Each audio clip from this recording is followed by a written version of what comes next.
ഹിമമല ഹിലരിക്ക് മുന്നിൽ ഇടിഞ്ഞു വീണു. ടവർ കീഴടക്കിയത് ട്രംപ് തന്നെ. ചർച്ച ചെയ്യാം നമുക്ക്. TP. Sreenivasan, Rahul Easwar, Kaviraj, Reji Lukose, O Abdullah, PV. Thomas, Siju Khan, Sivan മോഹമ്മ അമേരിക്കയിൽ നിന്നും ഒക്കെയാണ് നമ്മുടെ ചർച്ചയിൽ വിശദമായി ചേരുന്നത്. ആദ്യം നമുക്ക് ശ്രീ ടി.പി. ശ്രീനിവാസനിലേക്ക് തന്നെ പോകാം. ശ്രീ ടി.പി. ശ്രീനിവാസൻ, താങ്കളുടെ എഴുത്തിൽ ഗ്രേറ്റ് അമേരിക്ക വൈറ്റ് അമേരിക്ക ആകുമോ എന്ന് കണ്ടെത്താമെന്ന സൂചന തന്നെ ട്രംപിന്റെ വിജയം താങ്കൾ മുൻകൂട്ടി കണ്ടിരുന്നു എന്ന് ഈ ഘട്ടത്തിൽ എങ്ങനെ? ഞാൻ അതിനു മുമ്പ് 2 മാസം മുമ്പ് ഹിന്ദുവിൽ ഒരു ആർട്ടിക്കിൾ എഴുതിയിരുന്നു. അതിനെ അവർ പബ്ലിഷ് ചെയ്തത് ഒരു കോൺട്രേറിയൻ വ്യൂ എന്നായിരുന്നു. എന്ന് പറഞ്ഞാൽ അന്നത്തെ ഏറ്റവും മൈനോറിറ്റി വ്യൂ ആയിരുന്നു അത്. അതിൽ ഞാൻ പറഞ്ഞിരുന്നത് ബാറ്റിൽ ഗ്രൗണ്ട് സ്റ്റേറ്റ്സിൽ അദ്ദേഹം നന്നായിട്ട് വിജയിക്കുകയാണെങ്കിൽ അദ്ദേഹം പ്രസിഡൻ്റ് ആകാനുള്ള സാധ്യതയുണ്ട്. അതുകൊണ്ട് അദ്ദേഹത്തിനോട് എന്ത് തരത്തിലുള്ള നയം സ്വീകരിക്കണമെന്ന് ഇന്ത്യ ചിന്തിക്കേണ്ട അവസരമായിരിക്കുന്നു എന്നാണ് ഞാൻ എഴുതിയത്. പക്ഷേ അതിനുശേഷം കണ്ട എല്ലാ ന്യൂസ് പേപ്പർ റിപ്പോർട്ട്സും എല്ലാ പോൾ റിസൾട്ട്സും മുഴുവനും ഒരൊറ്റ എക്സെപ്ഷൻ പോലും ഇല്ലാതെ ഹിലാരിയുടെ വിജയം പ്രവചിക്കുകയാണ് ചെയ്തത്. അതുകൊണ്ടാണ് ഞാൻ അവസാനം എഴുതിയ ലേഖനത്തിൽ ഹിലാരി ജയിക്കും, പക്ഷേ ട്രംപിസവും ജയിക്കും എന്ന് ഞാൻ പറഞ്ഞത്. അതാണിപ്പോൾ സംഭവിച്ചിരിക്കുന്നത്. ഹിലാരി ജയിച്ചില്ലെങ്കിലും ട്രംപിസം ജയിച്ചു എന്നുള്ളതാണ്. അതുപോലെ തന്നെ ആര് ജയിച്ചാലും അമേരിക്കൻ ഡെമോക്രസിക്ക് കോട്ടം തട്ടിയിരിക്കുന്നു. ഇത് 2 കാര്യങ്ങളാണ് ഞാനത് പറയുന്നത്. അതിനുള്ള തെളിവുകൾ ഉണ്ടായിരുന്നു ആ സമയത്ത്. അതാണ്. നോക്കൂ, നാം വിചാരിച്ചിരുന്ന എല്ലാ പരിപ്രേക്ഷ്യങ്ങൾക്കും അപ്പുറത്തേക്ക് കാര്യങ്ങൾ പോയിരിക്കുന്നു. അമേരിക്കൻ പ്രസിഡന്റ് എന്നതിൻ്റെ നമ്മുടെ ഒരു പ്രാഥമിക സങ്കല്പം ഒക്കെ അവിടെ ഇടിഞ്ഞു പൊളിഞ്ഞു. മാറ്റം എന്നതാണ് അയോഗ്യത എന്നതിനേക്കാൾ വലുത് എന്ന് അമേരിക്കൻ ജനത കണ്ടു. നമുക്ക് ചർച്ചയെ 2 ഗതികളായി തിരിച്ചാൽ, ഒന്ന് ഇത്തരത്തിൽ എങ്ങനെ ട്രംപിന് ജയിക്കാനായി എന്നത്, 2 ആഭ്യന്തരവും വൈദേശികവുമായ അമേരിക്കയുടെ നയങ്ങൾക്ക് ഇനി എന്ത് മാറ്റം? ശ്രീ ടി.പി. ശ്രീനിവാസൻ. എന്താണ് അദ്ദേഹം ജയിച്ചത് എന്നുള്ളതിന് വളരെ സിമ്പിളായിട്ടുള്ളൊരു ഉത്തരമുണ്ട്. കാരണം അത് എസ്റ്റാബ്ലിഷ്മെൻറ്റിനെതിരായിട്ടുള്ള വലിയ ശക്തമായ അഭിപ്രായമായിരുന്നു. അത് വെള്ളക്കാരുടെ മാത്രം അഭിപ്രായമല്ല എന്ന് നമുക്ക് മനസ്സിലായി. കാരണം ഹിസ്പാനിക്സ്, വിമൻ, ബ്ലാക്ക് അമേരിക്കൻസ് ഇവരൊക്കെ ട്രംപിന് വോട്ട് ചെയ്തുകൊണ്ടാണല്ലോ അദ്ദേഹം ജയിച്ചത്. അതൊട്ടും പ്രതീക്ഷിക്കാത്തതായിരുന്നു. അപ്പോൾ വൈറ്റ് അമേരിക്കൻസിൻ്റെ വോട്ട് മാത്രമല്ല, എല്ലാവരും തന്നെ 2008 മുതലുള്ള അമേരിക്കയുടെ പെർഫോമൻസ്, ഇൻക്ലൂഡിങ് ഒബാമാസ് ഓൺ പൊസിഷൻ, അതിന് ഉള്ള ഡിസാറ്റിസ്ഫാക്ഷനാണ് ഇതിൽ വന്നത്. അതിനെ റെപ്രസെൻറ്റ് ചെയ്തുകൊണ്ടുള്ളത് കൊണ്ടാണ് ട്രംപ് വിജയിച്ചത്. അപ്പോൾ അദ്ദേഹത്തിൻ്റെ അയോഗ്യതയെപ്പറ്റി ചിന്തിക്കാതെ, ഹിലറി ക്ലിൻ്റൻ്റെ എക്സ്പീരിയൻസിനെ പറ്റി ചിന്തിക്കാതെ, എങ്ങനെയെങ്കിലും ഈ എസ്റ്റാബ്ലിഷ്മെൻറ്റിനെ മാറ്റണം എന്നുള്ള ഒരു തീരുമാനം വൈഡ് സ്പ്രെഡായിട്ട് ഉണ്ടായി. അത് എല്ലാ വിഭാഗങ്ങളിലും ഉണ്ടായി എന്നുള്ളതാണ് അതിനുള്ള കാരണം. ഇനി എന്താണ് സംഭവിക്കുക എന്ന് ചോദിച്ചാൽ, അദ്ദേഹത്തിൻ്റെ അക്സെപ്റ്റൻസ് സ്പീച്ചിൽ അദ്ദേഹം പറഞ്ഞത് നമുക്കൊക്കെ കുറച്ച് സമാധാനം നൽകേണ്ടതാണ്. കാരണം അദ്ദേഹം എല്ലാവരുടെയും പ്രസിഡൻ്റ് ആയിരിക്കും, എല്ലാ രാജ്യങ്ങളോടും സ്നേഹമായിട്ടും ബഹുമാനമായിട്ടും പെരുമാറുമെന്ന് അദ്ദേഹം പറഞ്ഞു. അതല്ലാതെ വേറെ ഒന്നും പറയാൻ പറ്റില്ലല്ലോ ഈ സമയത്ത്.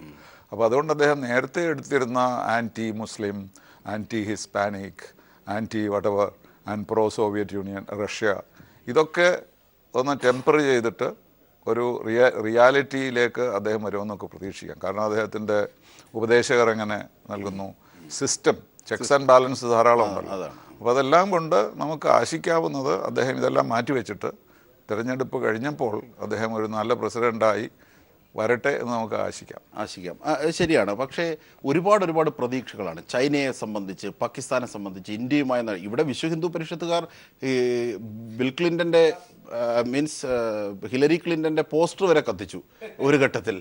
കാരണം ഇന്ത്യയെ പോയി വിളക്ക് കത്തിച്ചു, അവിടെ ട്രംപ് ചെയ്തു എന്നൊക്കെ. അത്തരത്തിൽ ഒരുപാട് ധാരണകളുണ്ട്. പക്ഷേ അതിനൊക്കെയാണ് അപ്പുറത്താണ് അമേരിക്കയുടെ വിദേശ നയം എന്നത് താങ്കൾക്കറിയാം. ഒരുപക്ഷെ ബിൽ ക്ലിൻ്റൺ തന്നെ ഇവിടെ ഇന്ത്യയിലേക്ക് വരുന്ന സമയത്ത് ഒരു അൺഷെഡ്യൂൾഡായി പാകിസ്ഥാനിൽ ഇറങ്ങി. അവർക്ക് ചില അവരുടേതായ വിദേശ നയങ്ങൾ, അതിനപ്പുറത്തേക്ക് ചാടാൻ കഴിയുമോ ട്രംപിന്? കഴിയും. കാരണം ഈ ഹൈഫനേഷൻ ബുഷ് മാറ്റിയതാണല്ലോ, അത് തിരിച്ചു കൊണ്ടുവന്നത് ഒബാമയാണ്. അതെ. അപ്പോൾ അതുകൊണ്ട് റിപ്പബ്ലിക്കൻ നേതാക്കന്മാർക്ക് ഈ ഇന്ത്യ പാകിസ്ഥാൻ ഹൈഫനേഷനിൽ വലിയ വിശ്വാസമില്ല. അതുപോലെ ചൈനയ്ക്കെതിരായിട്ട് അമേരിക്കയ്ക്ക് എപ്പോഴെങ്കിലും പ്രവർത്തിക്കേണ്ടി വരികയാണെങ്കിൽ അവർക്ക് കിട്ടാവുന്ന ഏറ്റവും വലിയ പിന്തുണ ഇന്ത്യയിൽ നിന്നായിരിക്കും ഏഷ്യയിലെ ഏറ്റവും വലിയ ജനാധിപത്യ രാജ്യം എന്ന നിലയിൽ. അതും ഒരു പ്രധാന കാരണമാണ്. അപ്പോൾ ചൈനയുടെ കാര്യത്തിൽ, പാകിസ്ഥാൻ്റെ കാര്യത്തിൽ, അതിലൊക്കെ ഉപരിയായി ടെററിസത്തിൻ്റെ കാര്യത്തിൽ അദ്ദേഹം ട്രംപ് നമ്മളോട് സഹകരിച്ച് പ്രവർത്തിക്കുമെന്നാണ് എൻ്റെ പ്രതീക്ഷ. അതാണ് രാഹുൽ ഈശ്വർ, ഈ കാഷ്വൽ ലോകത്തിൻ്റെ ഒരു വക്താക്കളാണ് ഒരുപക്ഷെ അമേരിക്ക. നമ്മുടെ പങ്ക്ച്വാലിറ്റി, ഓഫീസ് വർക്ക്, ഇങ്ങനെയുള്ള ബ്രിട്ടൻ വേൾഡൊക്കെ മാറിയിട്ട് തിരിച്ചു വന്നു. അതുകൊണ്ട് തന്നെ എല്ലാ ഔപചാരികതകളും വിട്ട് ഞാൻ ചോദിക്കട്ടെ, ഞാനിന്ന് ട്രെയിനിൽ വരുന്ന സമയത്ത് ഒരാൾ പറഞ്ഞതാണ്, ഇത്രയേ ഉള്ളൂ അമേരിക്ക, ട്രംപിനെ പോലെ ഒരാൾ, ഒരു വൃദ്ധനായ ഒരു മനുഷ്യൻ ചോദിച്ചതാണ്. ആ ചോദ്യത്തിനുള്ളിൽ എല്ലാം ഇല്ലേ? അങ്ങനെയല്ല, അതായത് നമ്മളുടെ ഈ ലെഫ്റ്റ് ഓഫ് സെൻറ്റർ ഒരു നെറേറ്റീവാണ് നമ്മൾ പോകുന്നത്. വളരെ തുറന്നു തന്നെ പറയുകയാണെങ്കിൽ ആരാണ് നമ്മുടെ ഡൊണാൾഡ് ട്രംപ്? അമേരിക്കയിലെ വൈറ്റ് ക്രിസ്ത്യൻ വലതുപക്ഷത്തിൻ്റെ മുഖമാണ്. ഇന്ത്യയിൽ പലപ്പോഴും ഹിന്ദു വലതുപക്ഷത്തിൻ്റെ മുഖമാണ് മോദി എന്ന് പറയുന്നത് പോലെ. പലപ്പോഴും ഭരണത്തിൽ കയറിയാൽ ഭരണത്തിൻ്റെ ആൾക്കാർ പോലും ഇത് പറയാറില്ല, ഞങ്ങൾ എല്ലാവർക്കും എന്നേ പറയാറുള്ളൂ. പക്ഷേ സത്യസന്ധമായി പറഞ്ഞാൽ ക്രിസ്ത്യൻ റൈറ്റ് വിങ്ങിൻ്റെ ഫേസാണ് ഡൊണാൾഡ് ട്രംപ്. പക്ഷേ വളരെ മോഡറേറ്റ് ആണ്. അദ്ദേഹത്തിൻ്റെ ഒരു മകൾ ജൂതായ കൺവേർട്ടൊക്കെ ചെയ്തിട്ടുണ്ട്. ഇന്ത്യയിലൊരു ഹിന്ദു റൈറ്റ് വിങ് ഫേസാണ് മോദി. ഇതേപോലെ ബെഞ്ചമിൻ നെതന്യാഹു ഇസ്രായേലിലെ ഒരു ജൂ റൈറ്റ് വിങ് ഫേസ് തന്നെയാണ്. ലോകമാകമാനമുള്ള ഒരു റൈറ്റ് വിങ് വളർച്ചയാണ് കാണുന്നത്. ഒരു സെന്റർ. അല്ല രാഹുൽ, എന്ന് ഇടപെട്ടോട്ടെ, താങ്കളുടെ പ്രതികരണം സമഗ്രമാകാൻ. അതായത് അത്തരത്തിലൊരു റൈറ്റ് വേൾഡിൻ്റെ അല്ലെങ്കിൽ ഒരു വലതുപക്ഷ, തീവ്ര വലതുപക്ഷത്തിൻ്റെ മുഖം ഒരുപക്ഷെ എല്ലായിടത്തും പല ഘട്ടങ്ങളിലുമൊക്കെ ആഫ്രിക്ക, ഏഷ്യ വ്യത്യാസമില്ലാതെ നമ്മൾ കണ്ടിട്ടുണ്ട്. പക്ഷേ അതല്ല, അദ്ദേഹത്തിൻ്റെ ശരീരഭാഷയിൽ പോലും ഒരു നാം പറയാറുള്ളത് പോലെ ഒരു സഭ്യത ഇല്ലായ്മ, പല പെൺകുട്ടികളുമായി ഉള്ള ഫോട്ടോസ്, ഡാൻസിങ്. ഒരു പ്രസിഡന്റ് എന്ന് പറയുമ്പോൾ നമ്മുടെ ഇവിടുത്തെ ജഡ്ജി പോലും പറഞ്ഞു സീസർ പോലും വിശുദ്ധനായിരിക്കണമെന്ന്. അതിൻ്റെയൊക്കെ ഒരു അനുരണനമില്ലേ? അതൊക്കെ അട്ടിമറിച്ചു. അല്ല, മാത്രമല്ല ആ ടോക്കൊക്കെ വളരെ ഹ്യൂമിലിയേറ്റിംഗ് ആയിരുന്നു. ഒരിക്കലും അദ്ദേഹത്തെ പോലൊരു ഒരു വ്യക്തി ഇത്രയും സ്വകാര്യമായ ഒരു സംഭാഷണം മറ്റൊരു സ്ത്രീയെക്കുറിച്ച് പറയുന്നതും ആർക്കും യോജിക്കാൻ കഴിയില്ല. അദ്ദേഹം പറഞ്ഞ ശ്രീ ഖാൻ അടക്കമുള്ള അവിടുത്തെ ആൾക്കാരെ കുറിച്ച് പറഞ്ഞ, പ്രത്യേകിച്ച് അമേരിക്കയ്ക്ക് വേണ്ടി പൊരുതി മരിച്ച ഒരു മുസ്ലിം സോൾജിയറാണ്, അദ്ദേഹത്തെ കുറിച്ച് പറഞ്ഞൊന്നും ഒരു കാരണവശാലും യോജിക്കാൻ കഴിയില്ല. പക്ഷേ പലപ്പോഴും ഈ റൈറ്റ് വിങ്ങിൽ നിന്നുള്ള ഒരു ഭരണത്തിലേക്ക് വരുമ്പോൾ ഒരു സെന്റർ റൈറ്റും മോഡറേഷനും കൊണ്ടുവരാറുണ്ട്. ഇനിയും ട്രംപ് ശരിക്കും ഒരു സബ്കാ സാത്ത് സബ്കാ വികാസ് പ്രസംഗമാണ് നടത്തിയത്. കേട്ടാൽ അറിയാം, നമുക്ക് എല്ലാവരും കൂടെ ഒരുമിച്ച് പോകണം. അബ്കി ബാർ ട്രംപ് സർക്കാർ എന്നുള്ളത് അവിടെ റിപ്പബ്ലിക്കൻ ഹിന്ദു കോലീഷൻ. ഞങ്ങൾക്ക് കഴിഞ്ഞ പ്രാവശ്യം ഫ്ലോറിഡയിലായിരുന്നു ഇവിടുത്തെ KHNAയുടെ ചടങ്ങുകൾ. അപ്പോൾ അവിടെയൊക്കെ, അതായത് Kerala Hindus of north America. അപ്പോൾ മാത്രമല്ല നമ്മുടെ തന്നെ വേദി, അതായത് റിപ്പബ്ലിക് ഹിന്ദു കോലീഷൻ വേദിയിൽ വന്ന് പറഞ്ഞു I love Hindus and India എന്നൊക്കെ പറയുന്ന വളരെ ഐഡന്റിറ്റി അപ്പീൽ ചെയ്യുന്ന, അത് ശരിയോ തെറ്റോ നമുക്ക് തീർച്ചയായും ചർച്ച ചെയ്യാം, പക്ഷേ റിലീജിയസ് ഐഡന്റിറ്റി അപ്പീൽ ചെയ്യുന്ന, റേഷ്യൽ ഐഡന്റിറ്റി അപ്പീൽ ചെയ്യുന്ന, സ്വത്വബോധത്തെ ഉണർത്തുന്ന, സാമ്പത്തികമായി മാത്രം ലോകത്തെ ഡിവൈഡ് ചെയ്യുന്ന ലെഫ്റ്റ് വിങ് കാഴ്ചപ്പാടുകൾക്ക് വിഭിന്നമായി അഗ്രസീവായി, അരഗന്റായി, വായിൽ തോന്നുന്നു പറയുകയും രാവിലെ 3 മണിക്ക് എണീച്ച് ട്വീറ്റ് ചെയ്യുകയും ചെയ്യുന്ന ഒരു ആന്റി എസ്റ്റാബ്ലിഷ്മെന്റ് ലീഡർ, അതായത് ഈ പൊളിറ്റീഷ്യൻ അല്ലാത്ത ഒരു സാധാരണക്കാരനെ അവിടുത്തുകാർ ഇഷ്ടപ്പെട്ടു എന്നുള്ളതാണ്. മാത്രമല്ല ലോകത്താകമാനം ഇത്രയും ജനശ്രദ്ധ ഇതിലേക്ക് കൊണ്ടുവന്നതും ഡൊണാൾഡ് ട്രംപ് ആണ്. ഇപ്പം ബുഷ് വന്നിരുന്നെങ്കിലോ അല്ലെങ്കിൽ മിറ്റ് റോമിനി ഇതിനേക്കാൾ വളരെ ക്ലാസ് ഉള്ള ഒരു കാൻഡിഡേറ്റ് ആണ്. കാൻഡിഡേറ്റ് വൈസ് ഒരു സംശയവുമില്ല ഹില്ലറി ക്ലിന്റൺ ആണ് ബെറ്റ്. കമാൻഡ് ഓവർ പോളിസി അധികമാണ്, എക്സ്പീരിയൻസ് അധികമാണ്, റിച്ച് ഇൻ ഡീറ്റെയിൽസ്. പക്ഷേ അമേരിക്കയ്ക്ക് ഈ നിമിഷം വേണ്ടത് ഒരു സേവിയറായി നിൽക്കുന്ന ഒരു പേഴ്സണാലിറ്റി ആയിരുന്നു. ആ ട്രംപിന്റെ നെഗറ്റീവ് ക്വാളിറ്റീസ് ആണ് ട്രംപിനെ പ്രസിഡന്റ് ആക്കിയത്. അതാണ് ഈ ഇലക്ഷൻ ഒരു പ്രത്യേകത. മോദിയെ പോലെ താങ്കൾ ആദ്യം അല്ല, മോദിക്ക് ഉള്ള ആ അഗ്രഷൻ റൈറ്റ് വിങ് ഫേസ് ആണ്. നേരെ ഡെവലപ്മെന്റ് എന്ന് ഇപ്പം ഞാൻ സത്യസന്ധമായി പറഞ്ഞില്ലെങ്കിലും എല്ലാവർക്കും അറിയാം, ഡെവലപ്മെന്റ് എന്നുള്ളത് ഒരു കൈ മാത്രമാണ്. അദ്ദേഹത്തിനുള്ള ഹിന്ദു റൈറ്റ് വിങ് ഫേസ്, ഹിന്ദു ഹൃദയ സാമ്രാട്ട് എന്നുള്ള മുഖം തന്നെയാണ് ഒരു നേഷൻ വൈഡ് കോർഡിനേഷൻ അദ്ദേഹത്തെ സഹായിച്ചത്. ഇനിയിപ്പോൾ അല്ലെന്ന് പറഞ്ഞിട്ട് എന്താ കാര്യം? അപ്പൊ സത്യസന്ധമായി പറഞ്ഞാലാണ്. പക്ഷേ പലപ്പോഴും നമ്മുടെ ചർച്ചകളിൽ വരുമ്പോൾ, പ്രത്യേകിച്ച് ഈ ലെഫ്റ്റ് നറേറ്റീവ്, ഒരു പാർട്ടിയല്ല ഇടത് നറേറ്റീവിൽ വരുമ്പം ഈ വിഷയങ്ങൾ പലപ്പോഴും നമ്മൾ പറയാറില്ല. സത്യസന്ധമായി പറഞ്ഞാൽ ഇന്ത്യയിലെ ഒരു ഹിന്ദു റൈറ്റ് വിങ് സർജ് പോലെയാണ് അമേരിക്കയിലെ ഒരു ക്രിസ്ത്യൻ റൈറ്റ് വിങ്ങിന്റെ സർജ് ഉണ്ടായത്.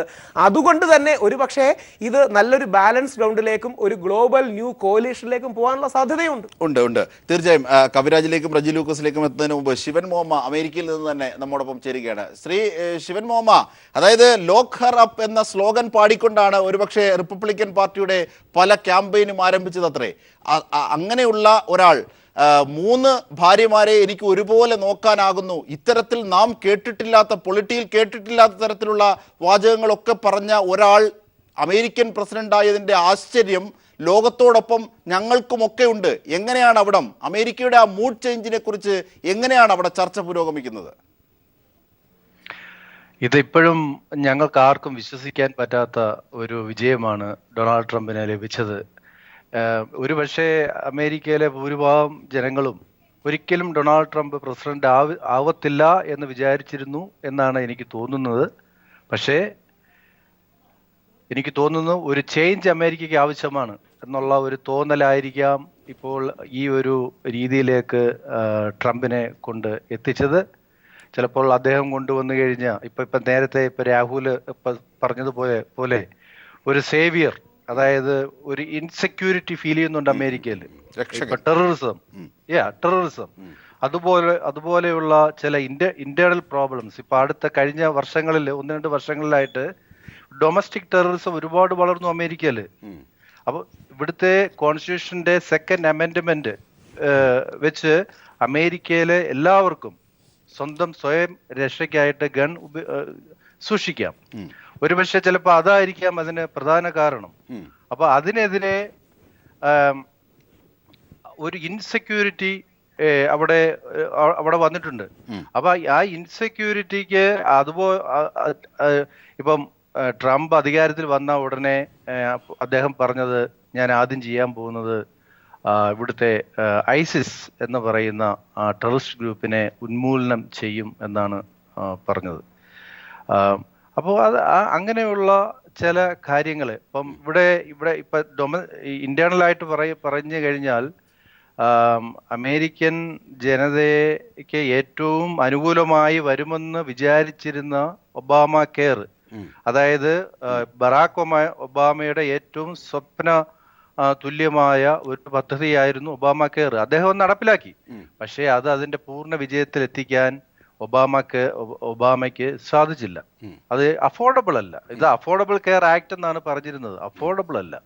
അപ്പോൾ ട്രംപ് തെരഞ്ഞെടുപ്പ് പ്രചരണ സമയത്ത് പറഞ്ഞിരുന്ന കാര്യങ്ങളിൽ ഒന്നിതാണ്, ഫസ്റ്റ് ഡേയില് അദ്ദേഹം ചെയ്യാൻ പോകുന്നത് ഒബാമ കെയറിനെ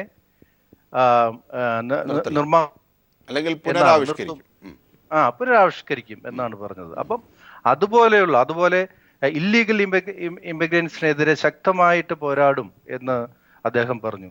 അതിനൊക്കെ അപ്പോൾ അത് അമേരിക്കൻ ജനത ഒരു വിഭാഗം ഒരു പാർട്ട് അതിനെ ഉൾക്കൊണ്ടിട്ടുണ്ട് എന്നാണ് ഞാൻ വിശ്വസിക്കുന്നത്. ശ്രീ ശിവൻ മോഹമ്മ, അതായത് 2 പ്രതീകങ്ങൾ, അതിലെ വലിയ വൈരുദ്ധ്യങ്ങൾ എന്നതിനപ്പുറത്തേക്ക് ചില ആശയപരമായി കൂടി റിപ്പബ്ലിക്കൻ പാർട്ടിയും ഡെമോക്രാറ്റിക് പാർട്ടിയും തമ്മിലുള്ള വ്യത്യാസമുണ്ട്. ഉദാഹരണത്തിന് ഈ തൂക്ക് സ്റ്റേറ്റുകൾ എന്നൊക്കെ പറയുന്ന സംസ്ഥാനങ്ങളിലുമൊക്കെ ഭൂരിപക്ഷം ആർക്ക് നേടാനായി? ട്രംപിന് നേടാനായി. ഒരുപക്ഷെ ഇതൊക്കെ സൂചിപ്പിക്കുന്നത് എന്തൊക്കെയാണ്? ഈ 289 ഇനി എത്ര സ്റ്റേറ്റുകൾ അവിടെ എണ്ണാനുണ്ട്? എനിക്ക് 3 സ്റ്റേറ്റിന്റെ റിസൾട്ട് കൂടി വരാനുണ്ട് എന്നാണ് എൻ്റെ അറിവ്. അതില് 2 സ്റ്റേറ്റ് കൂടെ ഡൊണാൾഡ് ട്രംപിന് ലഭിക്കാം. എൻ്റെ അറിവനുസരിച്ച് മിഷിഗണും വിസ്കോൺസിനും ആണത്. അപ്പൊ അതുകൂടി ലഭിച്ചു കഴിഞ്ഞാൽ അദ്ദേഹത്തിന് വൻ ഭൂരിപക്ഷം 300 മുകളിലോട്ട് എത്തിച്ചേരും. അവിടുത്തെ ഇലക്ട്രൽ കോളേജ് എത്ര വരും? 538 ഇവിടുത്തെ ഇലക്ട്രൽ കോളേജ് വരുന്നത്. അപ്പൊ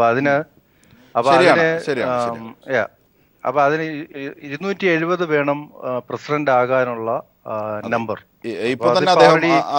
ആൾറെഡി 289 ആയി.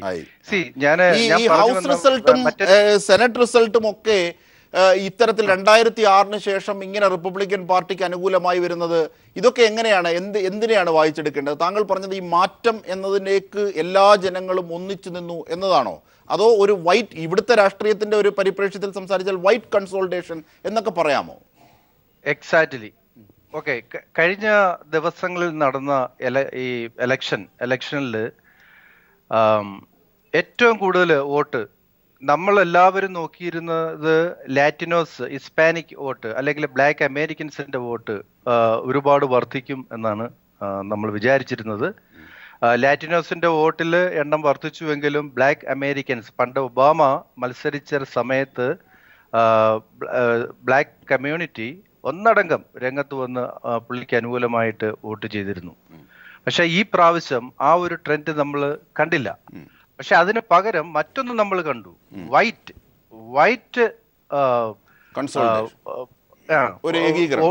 വോട്ട് ഒരുപാട് പേര്, വൈറ്റ് കമ്മ്യൂണിറ്റി ഒന്നടങ്കം ഒരു ഭയങ്കരമായ ഒരു തള്ളലാണ് അവിടെ അനുഭവപ്പെട്ടത്. തീർച്ചയായും ശിവൻ ഓമ താങ്കളിലേക്ക് എത്താം. ശ്രീ TP ശ്രീനിവാസൻ, താങ്കളെ മാക്സിമം ചൂഷണം ചെയ്യേണ്ടതുണ്ട്, കാരണം 7:30 പോകണം താങ്കൾക്ക്. തീർച്ചയായും മതിൽ കെട്ടുമോ മെക്സിക്കൻ അതിർത്തിയിൽ? ഒപ്പം മുസ്ലിം വിരുദ്ധമായ ക്യാമ്പയിനിൽ പറഞ്ഞ മുഴുവൻ കാര്യങ്ങളെയും സാർത്ഥകമാക്കാൻ ട്രംപിന് കഴിയുമോ? അമേരിക്ക എന്ന സിസ്റ്റത്തിനപ്പുറത്തേക്ക് ചലിക്കാനാകുമോ? ഒപ്പം ഇന്ത്യയോടുള്ള സമീപനം, ചൈനയുടെ ട്രില്യൺസ് ഓഫ് ഡോളർ അവിടെ ഇൻവെസ്റ്റ് ചെയ്തിരിക്കുന്നു, റിയൽ എസ്റ്റേറ്റ് അടക്കം ചൈനയുടേതാണ്, ഇത്തരത്തിലുള്ള അദ്ദേഹം ക്യാമ്പയിന് പറഞ്ഞതൊക്കെ തിരിച്ചു പിടിക്കുമോ? അങ്ങനെയാണെങ്കിൽ ലോകക്രമം തന്നെ ഒരുപക്ഷെ മാറ്റി എഴുതാം എന്ന് തന്നെ പറയാം. പലരും പറഞ്ഞു ഇനിയൊരു 3-ാം ലോക മഹായുദ്ധം പോലും ട്രംപ് മൂലം ഉണ്ടാകാമെന്ന്. ഇതൊക്കെ എങ്ങനെ? ആ വിദേശ നയമാണ് താങ്കളുമായി ബന്ധപ്പെട്ട് ഏറ്റവും കൂടുതൽ അറിയേണ്ടത്. അല്ല, ആൻറ്റി മുസ്ലിം എന്നുള്ള പൊസിഷൻ, എല്ലാ മുസ്ലിങ്ങളെയും പുറത്താക്കണം അല്ലെങ്കിൽ എല്ലാ മുസ്ലിങ്ങളെയും മാറ്റി നിർത്തണം എന്നുള്ളത് അദ്ദേഹം മാറ്റിക്കഴിഞ്ഞല്ലോ. ഇല്ലീഗൽ ഇമിഗ്രേഷൻ മാത്രമാണ് അദ്ദേഹം പറഞ്ഞത്. ലീഗൽ ഇമിഗ്രേഷന് അദ്ദേഹത്തിന് ഒരു വിഷമവും ഇല്ല എന്ന് പറഞ്ഞു. മെക്സിക്കോയിലാണെങ്കിൽ അവിടെ പോയി പ്രസിഡന്റിനെ കണ്ടു, നമുക്ക് ഭിത്തിയുടെ കാര്യങ്ങൾ പിന്നെ ആലോചിക്കാം എന്ന് പറഞ്ഞു. അപ്പോൾ പബ്ലിസിറ്റിയിൽ സ്ഥിരമായി നിൽക്കാൻ വേണ്ടി ചില ഉപായങ്ങളാണ് അദ്ദേഹം ഉപയോഗിച്ചത്. കാരണം എന്ത് പബ്ലിസിറ്റിയും നല്ലതാണ്, നമ്മുടെ സ്പെല്ലിംഗ് കറക്റ്റ് ആയാൽ മതി എന്നുള്ളൊരു വിശ്വാസം ഉണ്ടല്ലോ പലർക്കും. അപ്പോൾ സ്പെല്ലിംഗ് കറക്റ്റാക്കി നിർത്തിക്കൊണ്ട് വാർത്തയിൽ നിറഞ്ഞു നിൽക്കുകയാണ് അദ്ദേഹം ചെയ്തത്. പക്ഷേ അതുകൊണ്ട് അതൊന്നും പ്രാബല്യത്തിൽ വരികയോ അതൊന്നും പ്രായോഗികതയിലേക്ക് കൊണ്ടുവരാൻ അദ്ദേഹം ശ്രമിക്കുമെന്ന് എനിക്ക് തോന്നുന്നില്ല. ശ്രമിച്ചാൽ അത് വലിയ പ്രശ്നമായി വരും ലോകത്തിന് മുഴുവൻ തന്നെ. അപ്പോൾ ഉത്തരവാദിത്തപരമായി പെരുമാറുമെങ്കിൽ, അദ്ദേഹത്തിന് നല്ല ഉപദേശകർ കിട്ടുമെങ്കിൽ, അതുപോലെ ഈ ചെക്സ് ആൻഡ് ബാലൻസസ് വർക്ക് ചെയ്യുമെങ്കിൽ അദ്ദേഹത്തിന് ഈ പറഞ്ഞ കാര്യങ്ങളൊന്നും ഇനി എടുത്ത് പറഞ്ഞ് ഇനി അതിനെ തിരിച്ചു കൊണ്ടുവരേണ്ട ആവശ്യം വരുന്നില്ല. ആരും ചോദിക്കുകയില്ല ഇതെന്താ നിങ്ങളങ്ങനെ ചെയ്യാത്തതെന്ന്. കാരണം ഹൗ ടു ഇൻഫ്ലുവൻസ് പീപ്പിൾ എന്നുള്ള, how make friends and influence people എന്നുള്ളതാണല്ലോ അദ്ദേഹത്തിൻ്റെ ഇപ്പോഴത്തെ ആഗ്രഹവും ആവശ്യവും. അപ്പോൾ അതിനനുസരിച്ച് മുമ്പോട്ട് നീങ്ങണമെന്നാണ് നമുക്ക് ആഗ്രഹിക്കാവുന്നത്. ഇപ്പം എന്തായാലും നമുക്കിതിൽ കയ്യില്ലല്ലോ, നമ്മളല്ല അദ്ദേഹത്തെ തിരഞ്ഞെടുത്തത്, അതുകൊണ്ട് നമുക്കതിൽ ഉത്തരവാദിത്വമൊന്നുമില്ല. പക്ഷേ ജനങ്ങൾ, അമേരിക്കൻ ജനങ്ങൾക്ക് അധികാരമുണ്ട് ആരെ അവർ തിരഞ്ഞെടുക്കണമെന്ന്. അപ്പോൾ അത് കണ്ടു കഴിഞ്ഞാൽ തിരഞ്ഞെടുത്തു കഴിഞ്ഞു എന്ന് മനസ്സിലാകുമ്പോൾ നമ്മൾ അദ്ദേഹത്തോട് എന്ത് നയം സ്വീകരിക്കണം എന്ന് നമ്മൾ നോക്കണം. അതിനുള്ള സാധ്യതകൾ ഞാൻ നേരത്തെ പറഞ്ഞ പോലെ ടെററിസത്തിലായാലും, പാകിസ്ഥാൻ്റെ കാര്യത്തിലായാലും, ചൈനയുടെ കാര്യത്തിലായാലും, ന്യൂക്ലിയർ പവറിൻ്റെ കാര്യത്തിലായാലും, ഇതിലെല്ലാം അദ്ദേഹത്തിൻ്റെ അഭിപ്രായങ്ങൾ ഹിലരി ക്ലിൻ്റനേക്കാളും നമ്മെ സഹായിക്കുന്നതാണെന്നാണ് എൻ്റെ വിശ്വാസം. ഓക്കെ, അങ്ങനെ ആകട്ടെ. തീർച്ചയായും പിന്നീട് ഈ താങ്കൾ അന്ന് സൂചിപ്പിച്ചതുപോലെ ഏതാണ് ഡിഗ്രി ഇല്ലാത്ത വിളമ്പൻ, മീൻസ് വൈറ്റ് പീപ്പിൾ, അല്ലെങ്കിൽ അത്തരത്തിൽ ആഭാസങ്ങളിൽ പെടാത്ത വൈറ്റ് പീപ്പിൾ, ഇത് അങ്ങനെയുള്ളവരല്ലാത്ത വൈറ്റ് പീപ്പിളിനൊന്നും ഒരു പ്രയോജനവും ഇല്ലാത്ത രീതിയിലായിരുന്നു ഒബാമയുടെ ഒക്കെ കാലം തീർത്തിരുന്നത്. അത്തരത്തിൽ ഒരുപാട് കാര്യങ്ങൾ. ഒപ്പം ഈ ഔട്ട്സോഴ്സിങ്ങിനെ സംബന്ധിച്ച് പുറത്തേക്ക് കരാറുകൾ കൊടുത്താൽ ഒരുപക്ഷെ അമേരിക്കയ്ക്ക് ഭീകരമായ നഷ്ടം വരില്ലേ? അമേരിക്കൻ ആയിട്ടുള്ള ആൾക്കാരിലേക്ക് തൊഴിൽ കൊടുത്താൽ അത് ചെലവാക്കേണ്ടി വരുന്ന അമേരിക്കയുടെ, അങ്ങനെ അപ്രായോഗികമായ ഒരുപാട് കാര്യങ്ങൾ ട്രംപില്ലേ? അതൊക്കെ എങ്ങനെ ആഭ്യന്തരമായി ട്രംപിന് നടപ്പാക്കാനാകും? അല്ല, ഔട്ട്സോഴ്സിങ്ങിന്റെ കാര്യത്തിൽ ഒബാമയും എതിരായിരുന്നല്ലോ കാലത്ത്. പക്ഷേ ഇതുപോലൊരു തീവ്ര സ്വഭാവം ബാംഗ്ലൂർ, അതെ അതെ, എല്ലാവരും പറഞ്ഞു ഒന്നും ചെയ്തില്ലല്ലോ അദ്ദേഹം. ഇല്ല, കാരണം അത് 100% അമേരിക്ക ഉപയോഗമുള്ളതാണെന്ന് മനസ്സിലാക്കിയതുകൊണ്ടാണ് ഒന്നും ചെയ്യാത്തത്, അല്ല ചെയ്യാൻ വയ്യാഞ്ഞിട്ടല്ല. അപ്പോൾ അത് ഇദ്ദേഹം മനസ്സിലാക്കുമെന്ന് നമുക്ക് വിചാരിക്കും. ഒരു വികാരമുണ്ട്, നമ്മുടെ ജോലി ബാംഗ്ലൂരിൽ പോകാൻ പാടില്ല. പക്ഷേ അതിൽ നിന്ന് കിട്ടുന്നത് ഒരു വിൻ വിൻ സിറ്റുവേഷൻ ആണെന്നുള്ളത് ഒബാമയ്ക്ക് മനസ്സിലായി, അതുകൊണ്ടാണ് മാറാത്തത്. അപ്പോൾ ഇതും അദ്ദേഹത്തിന് മനസ്സിലാകും. ഒരു കാര്യം ചെയ്യുമ്പോൾ, പണ്ട് മൊറാർജി ദേശായി പ്രധാനമന്ത്രി ആയപ്പോൾ ഞാനിപ്പോൾ സോവിയറ്റ് യൂണിയനുള്ള ബന്ധമെല്ലാം വിച്ഛേദിക്കുന്നു പറഞ്ഞാണ് ഞാൻ അദ്ദേഹത്തിനോട് മോസ്കോയിലേക്ക് പോയതാണ്. അപ്പോൾ അങ്ങോട്ട് പോയപ്പോൾ അദ്ദേഹം പറഞ്ഞത് ഞാൻ ഇങ്ങോട്ട് വരുമ്പോഴത്തേക്ക് എല്ലാം തീർക്കും. തിരിച്ചു വന്നപ്പോൾ അതേ പ്ലെയിനിൽ ഇരുന്നുകൊണ്ട് അദ്ദേഹം പറഞ്ഞു, ഇത് ഭയങ്കര ബന്ധമാണല്ലോ, നമുക്കിത് പുനഃസ്ഥാപിക്കണം, നന്നായിട്ട് കൊണ്ടുപോകണമെന്ന് പറഞ്ഞു. ഇത് അങ്ങനെയാണ് മാറുന്നത്. ജനനേതാക്കൾക്ക് ജനങ്ങൾക്ക് ഇഷ്ടപ്പെടുന്ന അല്ലെങ്കിൽ രാജ്യത്തിന് വരുന്ന തരത്തിലുള്ള നയങ്ങൾ മാറ്റുന്നതിൽ വലിയ മടിയൊന്നും കാണാറില്ല. മറ്റുള്ളവരും അതെ, അതായത് മാർപ്പാപ്പ മുതൽ മുസ്ലിം രാജ്യങ്ങൾ, മിഡിൽ ഈസ്റ്റിലെ ഒരുപാട് ലോകരാജ്യങ്ങളൊക്കെ തന്നെ ട്രംപിനെ ഇലക്ഷൻ ഘട്ടത്തിൽ എതിർത്തിരുന്നു. പക്ഷേ ഇപ്പോൾ അവരൊക്കെ ആശംസകൾ അയക്കുകയും ചെയ്തു. മാറി മറിയും ലോകം എന്ന് തന്നെയാണ്. Shri Reji Lukose, president of France, പിന്നെ high commissioner for human rights, what has he to do with election? തീർച്ചയായും. ശ്രീ റെജി ലൂക്കോസ്, പൊതുവേ രാഹുൽ ഈശ്വർ ഉത്സുകനായതുകൊണ്ട് ഇന്നത്തെ സന്തോഷം എങ്ങനെയാണെന്ന് നമുക്ക് തിരിച്ചറിയാനാകില്ല. പക്ഷേ രാഹുൽ ഈശ്വർ പറഞ്ഞതിൽ ചില മുള്ളുകളുണ്ട്. അത് രാഹുൽ ഈശ്വറിൻ്റെത് മാത്രമല്ല. അതായത് ഒരു ലെഫ്റ്റ് വിരുദ്ധത ഇതിനിടയിലൂടെ കടത്തിവിടാൻ അദ്ദേഹം ശ്രമിച്ചു. അങ്ങനെ ഉണ്ടോ? ഞാനും രാഹുലിനോട് ഇന്ന് രണ്ടാമത് ചർച്ച ചെയ്ത് ഞങ്ങൾ രണ്ടുപേരും ഒരു ഏറ്റുമുട്ടലിലേക്ക് ഇതിനു മുമ്പ് നടന്ന ചർച്ചയിലേക്ക് പോയില്ല. അതിൻ്റെ കാരണം അവിടെയും രാഹുൽ ഈ ഇടതുപക്ഷത്തിൻ്റെതായ ഒരു ധ്വനി, ഇടതുപക്ഷത്തിനെ ചെറുതാക്കുന്നൊരു ധ്വനി അവിടെ കൊണ്ടുവരിക. എനിക്കത് മനസ്സിലാകുന്നില്ല. കാരണം ഈ അമേരിക്കൻ ഇലക്ഷൻ ഈ കഴിഞ്ഞത് ഒരു പക്ഷത്തിൻ്റെ ഇലക്ഷനല്ല, ഒരു മനുഷ്യൻ്റെ ഇലക്ഷനായിരുന്നു. ഞാനൊരു ഉദാഹരണം പറയാം. കേരളത്തിൽ കഴിഞ്ഞ നിയമസഭ, കാരണം നമ്മുടെ ഈ ചാനലിലെ ചർച്ച കാണുന്ന അമേരിക്കയിലെ മലയാളികളോട് കൂടെയാണല്ലോ, വിളംബരൊന്നും കാണത്തില്ല.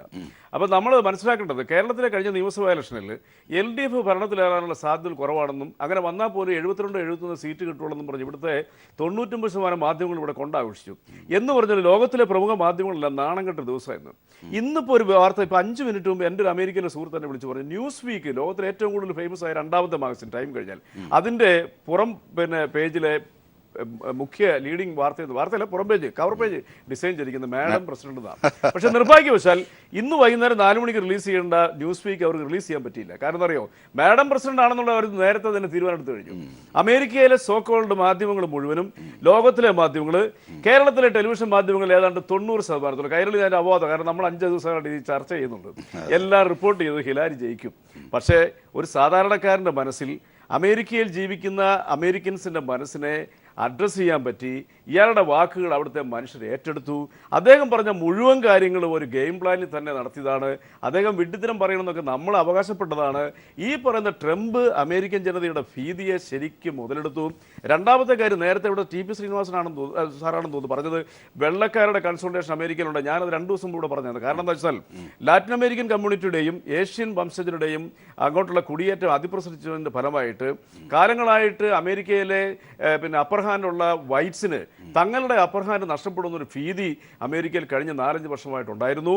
അതുകൊണ്ട് അവർ ഒറ്റക്കെട്ടായിട്ട് ഈ പറയുന്ന ട്രംപിന് വോട്ട് ചെയ്തു എന്നുള്ള ഒരു സത്യമാണ്. കൂടാതെ ഹിലാരി ക്ലിന്റനോടുള്ള ഒരു എതിർപ്പ് അമേരിക്കയിലുണ്ട്.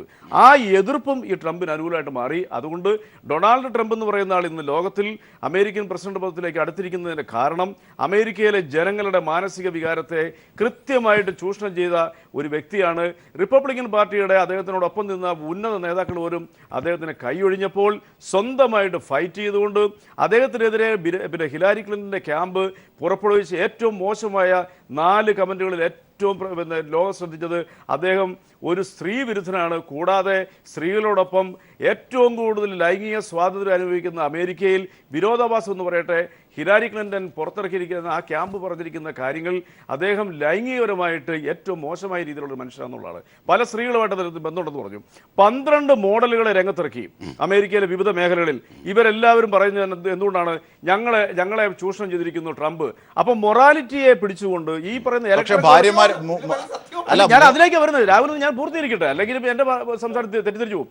ഈ അമേരിക്കയിലെ ഇലക്ട്രൽ കോളേജ് എന്ന് പറയുന്ന കോൺസെപ്റ്റ് ഉണ്ടാക്കിയത് തന്നെ സംശുദ്ധിയുള്ള പ്രസിഡന്റുമാർ അമേരിക്ക ഭരിക്കാൻ വേണ്ടിയിട്ടാണ്. പക്ഷേ അമേരിക്കയിലെ ജനങ്ങൾ അതിനെ എഴുതി തള്ളി. എന്താ കാരണം, അമേരിക്കയിലെ ജനങ്ങൾ ഈ പറയുന്ന കാര്യങ്ങളെല്ലാം ഇത്തവണ അഡ്രസ് ചെയ്യാനായിട്ട് പ്രതീക്ഷിച്ചത് അമേരിക്കയുടെ സുരക്ഷിത ബോധം. അമേരിക്കയ്ക്ക് ലോകത്തിന് മുമ്പിൽ ഉണ്ടായിരുന്ന ഏറ്റവും തലവൻ എന്നുള്ള പദവിയിൽ നിന്ന് താഴോട്ട് പോയതിനെ, അത് അദ്ദേഹം പറഞ്ഞല്ലോ, ഏറ്റവും ശക്തമായ അമേരിക്കയുടെ അഭിമാനം ഞാൻ തിരിച്ചെടുക്കും. ഈ ഒരു വാക്ക് പറഞ്ഞുകൊണ്ട് അമേരിക്കയിൽ ഇതിനു മുമ്പ് ഒരു പ്രസിഡന്റ് വന്നിട്ടുണ്ട്. നമ്മൾ നേരത്തെ പറഞ്ഞ റൊണാൾഡ് റീഗനെ കുറിച്ച് പറഞ്ഞൊരു ജോക്കർ എന്നാണ് അന്നത്തെ മാധ്യമങ്ങൾ പ്രഖ്യാപിച്ചത്. ടൈംസ് മാഗസിൻ, രാവിലെ ഓർമ്മത്തിലായിരിക്കും, ടൈംസ് മാഗസിൻ അന്ന് എഴുതി ഒരു ജോക്കറിന് അമേരിക്ക ഭരിക്കാൻ പാടില്ലെന്ന്. പക്ഷേ റീഗനെ ഇന്ന് കാണുന്നത് എങ്ങനെയാ, അമേരിക്കയിൽ സക്സസ് ആയിട്ട് 2 പ്രാവശ്യം അമേരിക്കൻ പ്രസിഡന്റ് പദം അലങ്കരിച്ചാലായിട്ട് ലോകം ഇപ്പോൾ കാണുന്നത്. എന്ന് പറഞ്ഞ പോലെ അമേരിക്കയിൽ ഉള്ളിൽ ജീവിച്ച ഒരാൾക്കറിയാം അമേരിക്കൻ ജനതയുടെ പേടി. ഒരു കാക്ക ഉച്ചത്തിൽ ചലിച്ചാൽ അമേരിക്കൻ ജനങ്ങൾ പേടിക്കും. എനിക്ക് വ്യക്തമായിട്ടറിയാം, ഞാൻ ആ 2 ഹരിക്കേൻ അവിടെ നേരിട്ട് അടിച്ചിട്ടുള്ള ആളാണ് ഫ്ലോറിഡയിൽ വെച്ച്. അമേരിക്കയിലെ ജനങ്ങൾ വേൾഡ് ട്രേഡ് സെന്ററിലെ ആക്രമണത്തിന് ശേഷം ഭയന്ന് വിറച്ചാണ് ഇരിക്കുന്നത്.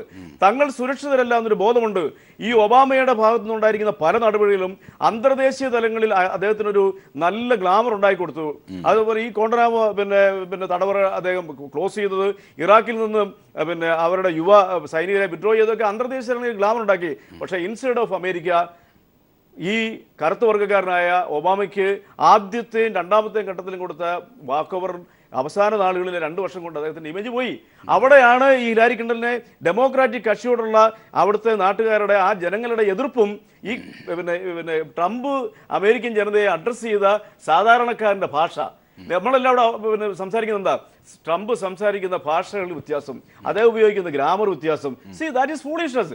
അമേരിക്കക്കാർ എന്താണ് കരുതുന്നത്, അവർ കരുതുന്നത് എന്തുകൊണ്ടാ, എന്റെ രാജ്യത്തിന് സുരക്ഷിത ഉണ്ടാവണം, ഞാനായിരിക്കണം ലോകത്തിന്റെ പോലീസ്, എന്റെ രാജ്യത്ത് ഭീതി പതിക്കുന്ന ടെററിസ്റ്റുകളെ ചോദ്യം ചെയ്യുന്ന ട്രംപ് ആയിരിക്കണം ഭരിക്കേണ്ടത് എന്നുള്ളൊരു സാധാരണക്കാരന്റെ ഭാഷയിലാണ് 80% അമേരിക്കക്കാർ ചിന്തിച്ചത്. 80% വോട്ട് കിട്ടിയതില്ല ഞാൻ പറഞ്ഞത്. അതിന് ഒരു കാര്യം പറഞ്ഞോട്ടെ, 20% വരുന്ന അമേരിക്കക്കാരുടെ അടുത്താണ് അമേരിക്കയിലെ ഫണ്ട് മുഴുവനും.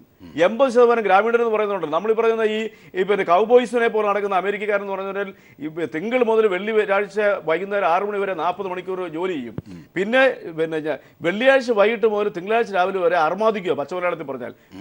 തിങ്കളാഴ്ച രാവിലെ അവൻ ശൂന്യമായ കൈകൊണ്ടാണ് അമേരിക്കയിൽ ജോലി ചെയ്യാൻ വരുന്നത്.